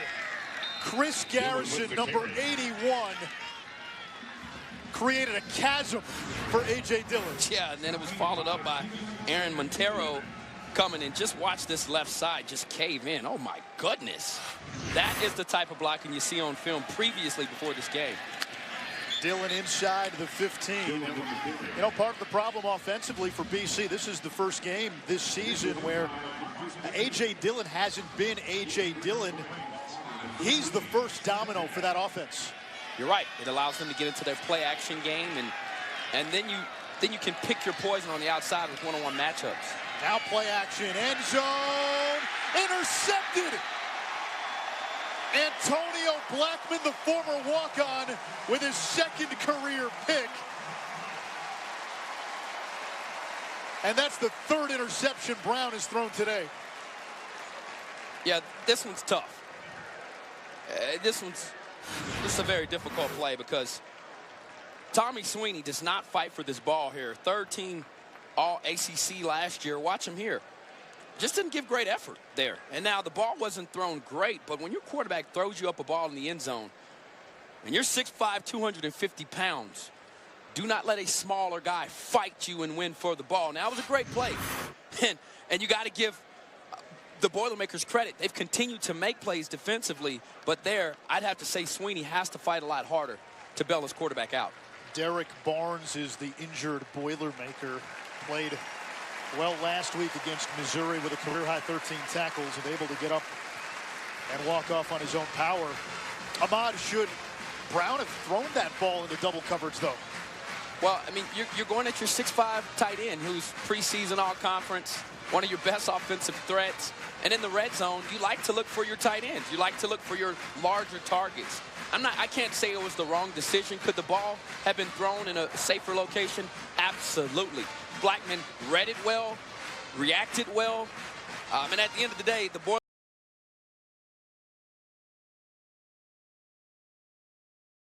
just nipped maybe the best drive of the day for the Eagles as they were charging downfield, and it was once again stopped by an interception. Instead, it's Purdue ball to 20. Markel Jones stiff arms his way to the 23 as we check in with Chris. All right, guys, it's been a tough week for Maryland, but they are just grounding it out here against Minnesota. Anthony McFarland, a career-high 109 yards. This is the second touchdown of the day for him. 35-13 right now, Terps. Now, Maryland opened this season with that statement win against Texas. Matt Canada, the interim head coach there. It's 2 years in a row the Terps beat Texas. Wow. Rolls the pocket. Isaac Zico upended. Anish Roth alongside former Texas Longhorn Ahmad Brooks. Mark Morgan down on the sideline. Tom Herman's going to get it turned around, right? I like what Tom's doing here. And, you talk about Jeff Braun. That's another bright coach that, has the right energy. It boils down to the players, and I think once a player feels that they can trust a coach, they're more willing to play harder for him, and that product results on the field in terms of wins and effort. And that's what you're seeing here today out of the Boilermakers. Hopefully my Horns at some point can do the same thing. It's 3rd down and 2. Blau will run. This is going to be close. I think he may have gotten a generous spot. Needed the 30. It'll be the final play of the 3rd quarter.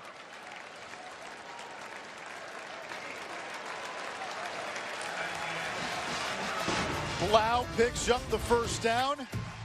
1st and 10 Purdue. The Boilermakers 15 minutes away from their first win against a ranked foe in almost 7 years.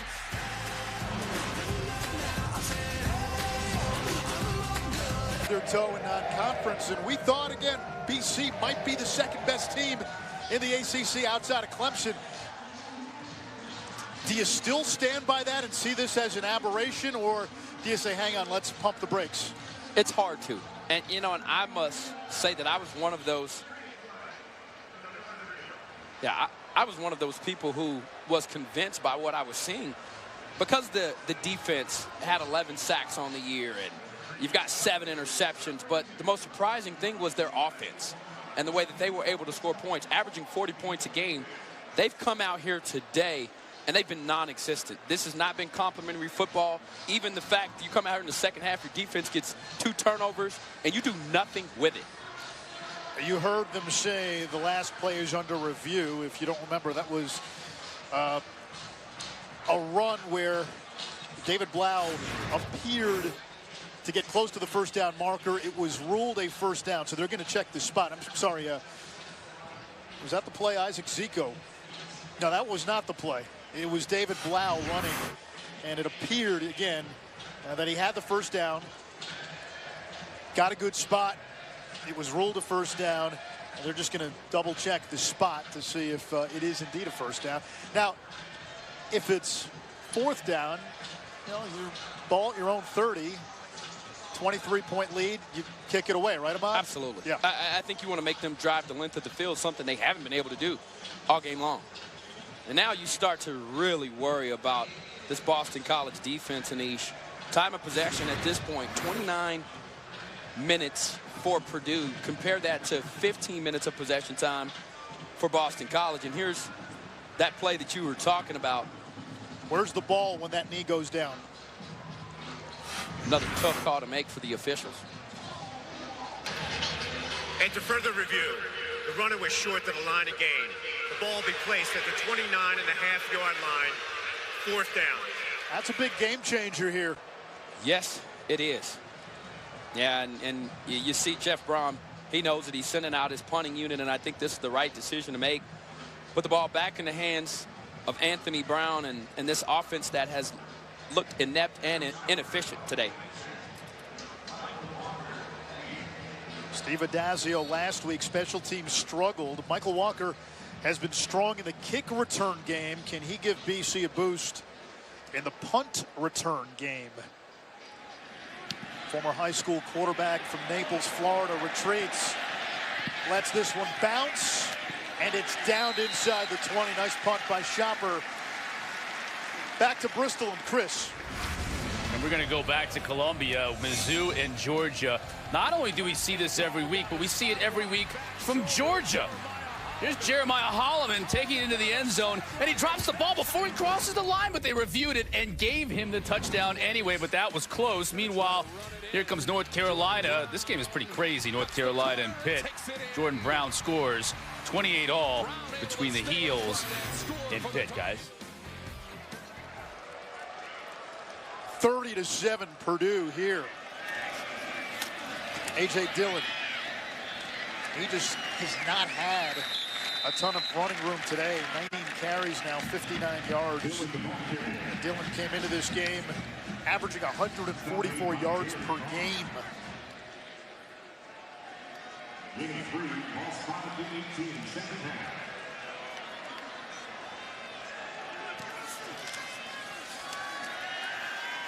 Brown looking for Kobe White, can't bring it in with one hand. It's another 3rd and long situation for Boston College. That's been the story for the offense this afternoon. Yeah, and Anthony Brown does not look like the same player. He's missed a few targets today. This young man is going to be a star, I believe. But today has been one of those rough days for the sophomore. Had the best game of his career last week. 300 yards, 5 TDs. As time, there's a flag down. Lorenzo Neal with the pressure, and it's intercepted by Major. Kenneth Major made his first career start today. He's got a pick. Major finally taken down by Aaron Montero, the left tackle. Flag down back at the 9-yard line. Holding. Offense. Number 77. Penalties decline. Run on the field. There's an interception. 1st and 10. Well, Anthony Brown came into this game 9 TDs, no picks. He was completing almost 70% of his passes. 4 interceptions today, and he's 9 for 20 passing. And those 4 interceptions have come on the last 5 possessions. Yeah. That's where you feel like you've stubbed your toe. And this will hopefully, if you're a Boston College fan, you hope this is a growing pain for Anthony Brown. But the Boilermakers have really put on the heat today. DJ Knox taken down at the point of attack by Max Richardson.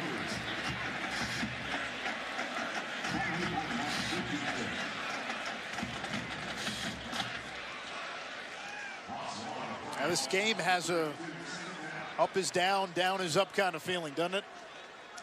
Yes, it does. and that explains it, too. Seeing the frustration there on the phone from Anthony Brown, the disgust on his face with his performance and his offensive performance today.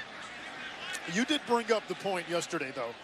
You know, in years past when Purdue was losing, there wasn't a lot of hope in those losses. Their 3 losses this year were all winnable games as Knox is taken down for a big loss. The Northwestern game, a silly penalty, cost Purdue from getting the ball back late in the game. Then you lose on a couple of last-second field goals. You had a touchdown overturned late against Missouri. Tonight in the Pac-12, Stanford, Oregon at Autzen. We're expecting Bryce Love to be back for the Cardinal. 8 Eastern on ABC and also on the app.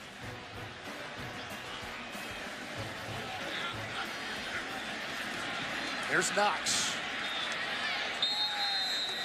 That'll bring up 4th down. I think something to remember too. You know, Purdue's not one of these programs like an Ohio State or a Wisconsin where, you know, even in down years you're not that down. What Jeff Brom did last year, getting this team to a bowl game with Elijah Sindelar rising to the occasion when Blau got hurt late in the year, that was magical, and that gave this team some hope as it looks like they're going to go for it here on 4th down. But oftentimes year 2 is harder. Progress isn't always linear. Because you've got to get the players to buy in. And what I've seen today is this is a confident team. After some close losses, they have not lost their courage or their confidence. Going for it here on 4th down. Moore makes the catch. Where do they spot him? That's going to move the chains. A 1st down catch for Rondale Moore. Up over 100 yards receiving. And watch David Blau show off this arm. This is a very, very difficult throw to make. You know, he's on the opposite hash throwing an out route.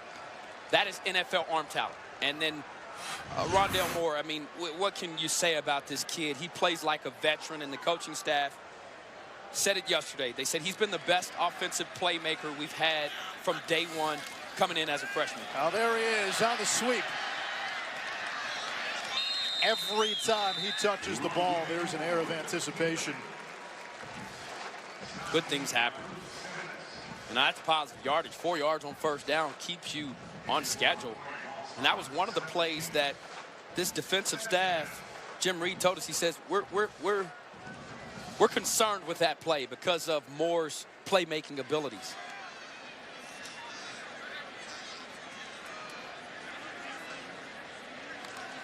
Moore came into this game averaging almost 15 yards per touch.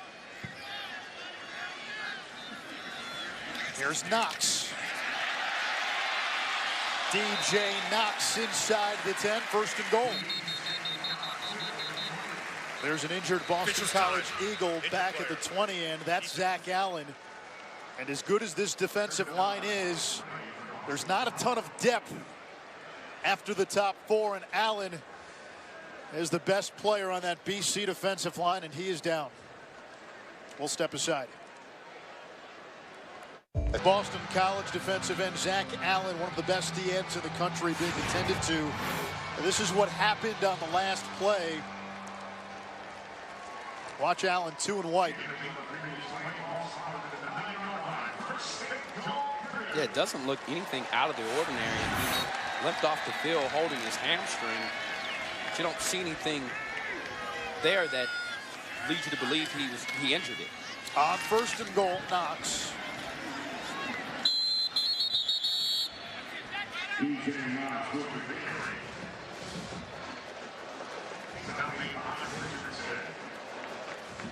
One area where Purdue has really cleaned it up today, penalties. They've only been flagged twice. That was something their coaching staff really stressed through the course of the last week. 9 penalties in the opener against Northwestern, 7 apiece in losses to Eastern Michigan and Missouri. Knox spins his way to the 5 where Connor Strahan brings him down. So 3rd and goal for Purdue. They've got a 3-score lead. You figure you punch it in here, and that's the dagger. Yeah, 8-play drive, 26 yards, 4 minutes on the clock, 33 minutes of possession for the Boilermakers this game. I mean, that's just mind-boggling to me. It's been total domination. And when you look at this game, statistically you see that, and the product we've seen on the field has also shown that. Blau, quarterback draw. And he's taken down by Zach Allen, who was not out for long. That's a great sign. 4th down.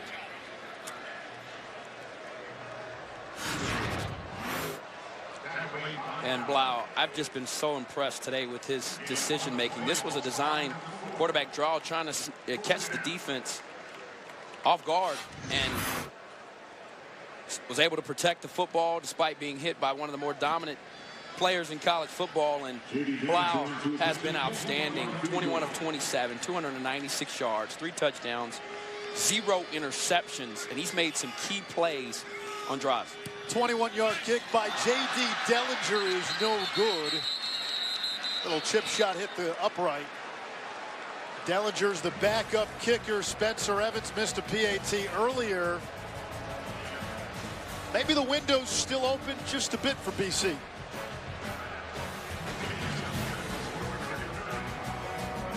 This season, keep your... A missed field goal has given BC the ball back at the 20-yard line. Eagles down 3 scores. Need a 3 touchdowns and a pair of 2-point conversions mixed in. Anthony Brown, 4 interceptions, still in there, finds Jeff Smith to the sideline. And you're down by this amount. Takes away the running threat and A.J. Dillon a little bit as we get a flag. And this one's coming back. Ineligible receiver. Downfield. Number 89 was covered up. 5-yard penalty. It's been that type of day for them. You know, that's just not lining up right. You know, those are things that are inexcusable for a team that hasn't shown a lot of this. And I know Steve Addazio will certainly work hard with his team.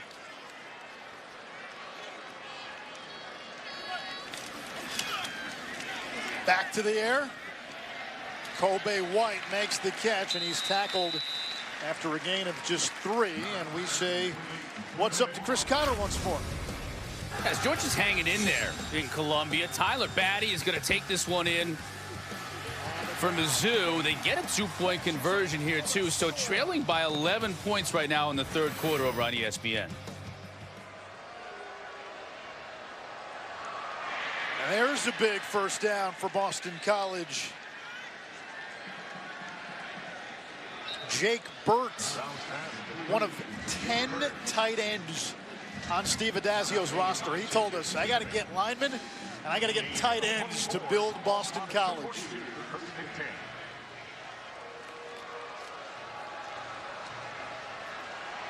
Ben Glines to midfield.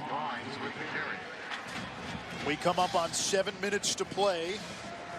Glines, a junior from Cincinnati, had a touchdown last week against Wake.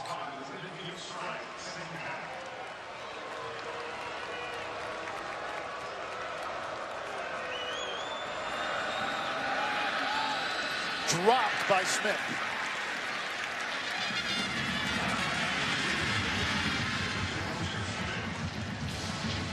Talking to Scott Leffler, the offensive coordinator for BC, he had a lot of praise for Jeff Smith.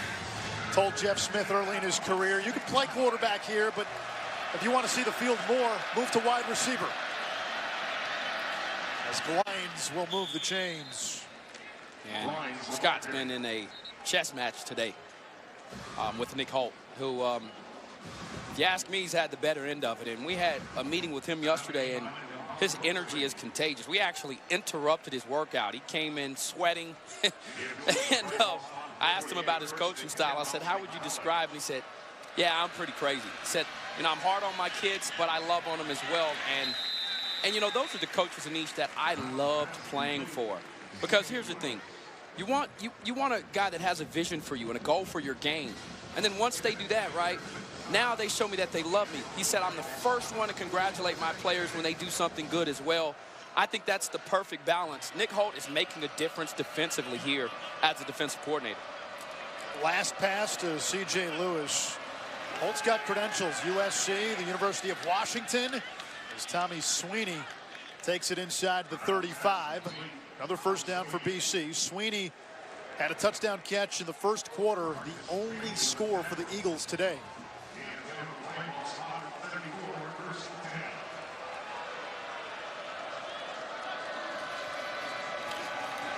Anthony Brown keeps it.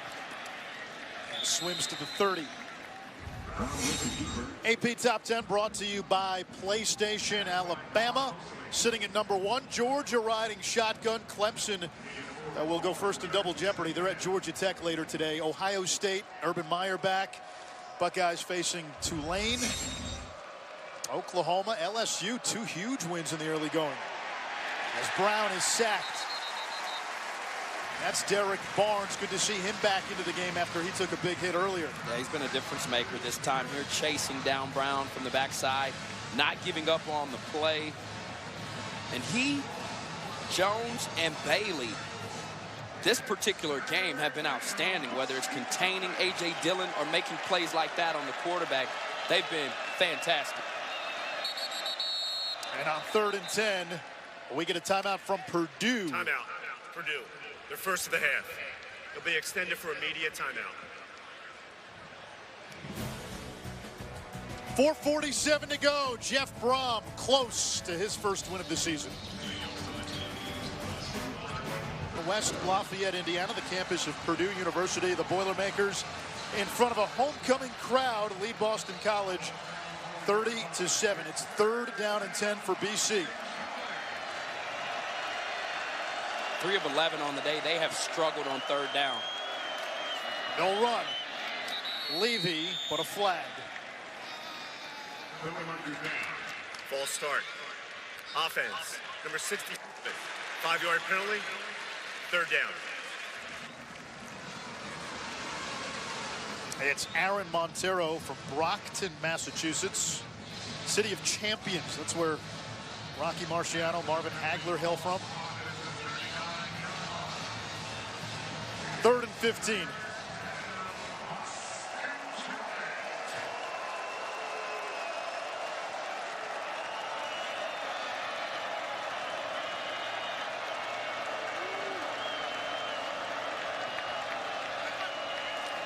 Edge pressure from Barnes, picked up by Levy. Going downfield, it's dropped by Kobe White. He has to catch that football. As they say in the South, when it rains, it pours. They just have not been able to get out of the way of themselves, even despite here the right play call, the right timing, wide open wide receiver. And Kobe White, he's a very talented young man. I mean, I would argue that he's probably the best wide receiver on their team, and just drops the football. BC will go for it on 4th and 15. Against a 3-man rush. Brown, plenty of time. Overthrows Jeff Smith. Purdue will take over on downs, and the Boilermakers a little more than 4.5 minutes away from knocking off a ranked team for the first time since 2011. At participating universities, All-State will make a contribution to the university's general scholarship fund. We thank our friends at All-State. 4:36 to go. Purdue takes over after a turnover on downs. Been an impressive effort by the Boilermakers. Defensively, they've held Boston College to fewer than 150 yards.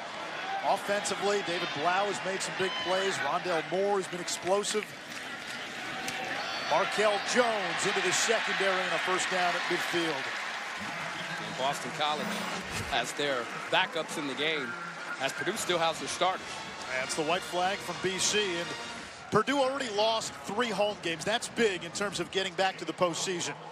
Nebraska next week. The Huskers are reeling. Even though that's in Lincoln, you got to think that's a winnable game. Then you have a bye week.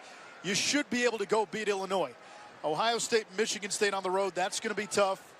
At Minnesota, at Indiana, even though Indiana's played well, those are winnable games. I think they're going to have to steal one to become bowl eligible.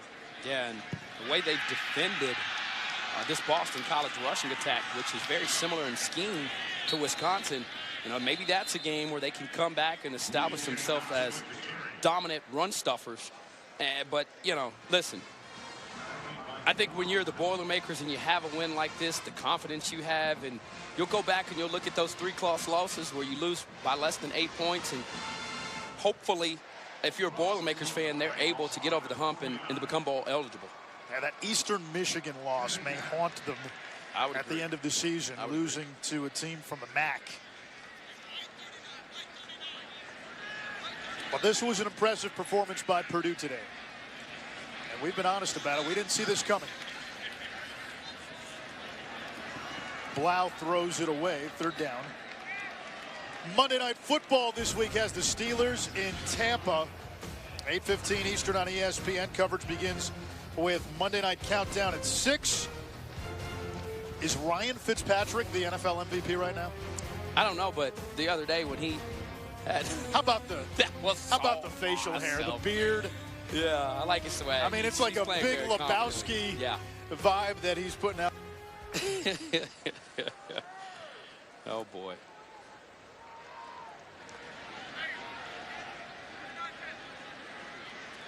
A lot of drama surrounding Antonio Brown this week as well. The trade me tweet, missing practice. Rondale Moore bottled up, 4th down. So Purdue will kick it back to BC.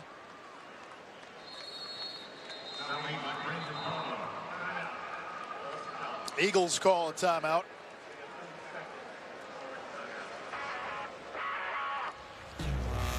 Sports Center tonight on ESPN after Arizona State and Washington with Stan and Neil.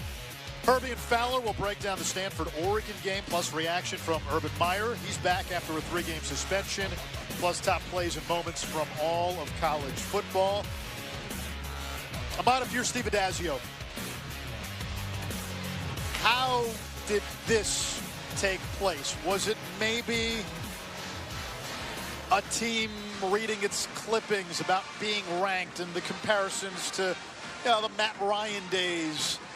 Was it maybe overlooking a Purdue team that was 0-3 and really hadn't played very well defensively in its first 3 games? I think it's a combination of all those things, plus the fact that the Boilermakers played their best game of the season so far.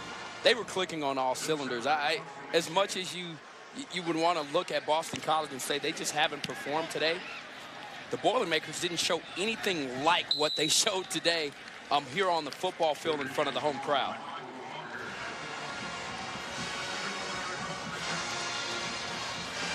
For Boston College, they've got a chance to get back into the win column next weekend against Temple, as E.J. Perry will be the new quarterback for BC. Then you've got NC State on the road. Louisville, which certainly looks vulnerable without Lamar Jackson.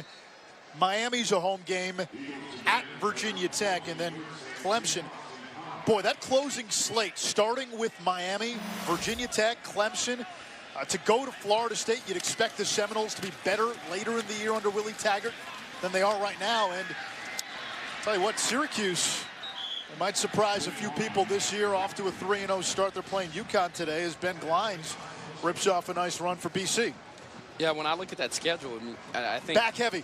It is. So, you know, what you've got to do is be able to work out these kinks now and be able to, you want to be playing the best ball of the season at the end of the year, and you really want to get your guys going. Today, Anthony Brown and A.J. Dillon, along with this offensive line, their 3 pillars have struggled, and they've got to figure out a way to get them going to where this doesn't happen, at least to where they can stay in ball games. And now, Boston College had been down in even some of their wins. The difference was they found a way to regain their confidence. They made adjustments at halftime. Today, that was not the case. Anthony Brown struggled. A.J. Dillon just could not get going. And I think you got to credit Nick Holt, the Purdue defensive coordinator, this Purdue defense. You hold A.J. Dillon, who Steve Adazio thinks is the best running back in college football, to 59 yards on 19 carries. That's pretty good. I mean, and they did it with team tackling. Their effort was great, and even when he got on the edges against smaller defenders, they tackled with courage out there as well. All-around outstanding performance for the Boilermakers defense. Perry finds Glines. He'll pick up another First down for BC. E.J. Perry out of Andover, Massachusetts, a sophomore, computer science major. His dad was his high school coach. Finished his high school career second all-time in career pass yards in the state of Massachusetts.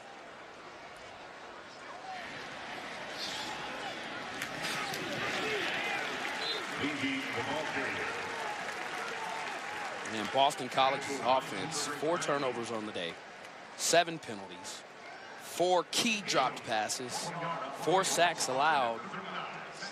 I mean, it's just been a rough day. Yeah, nobody's good enough to overcome that.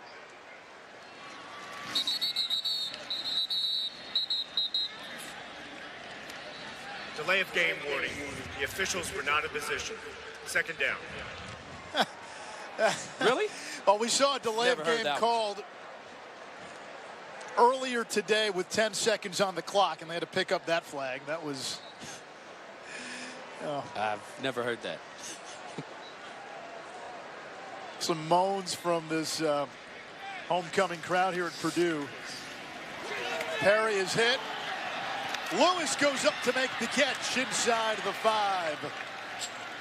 A gain of 37. That's Boston College's longest play of the afternoon. And Lewis down after the play.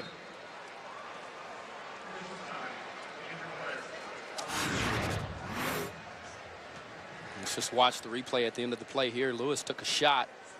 Does an excellent job after Perry throws a well-thrown ball of getting up and going up top. Not sure what happened there, but Lewis is now being helped off of the field after making a wonderful grab.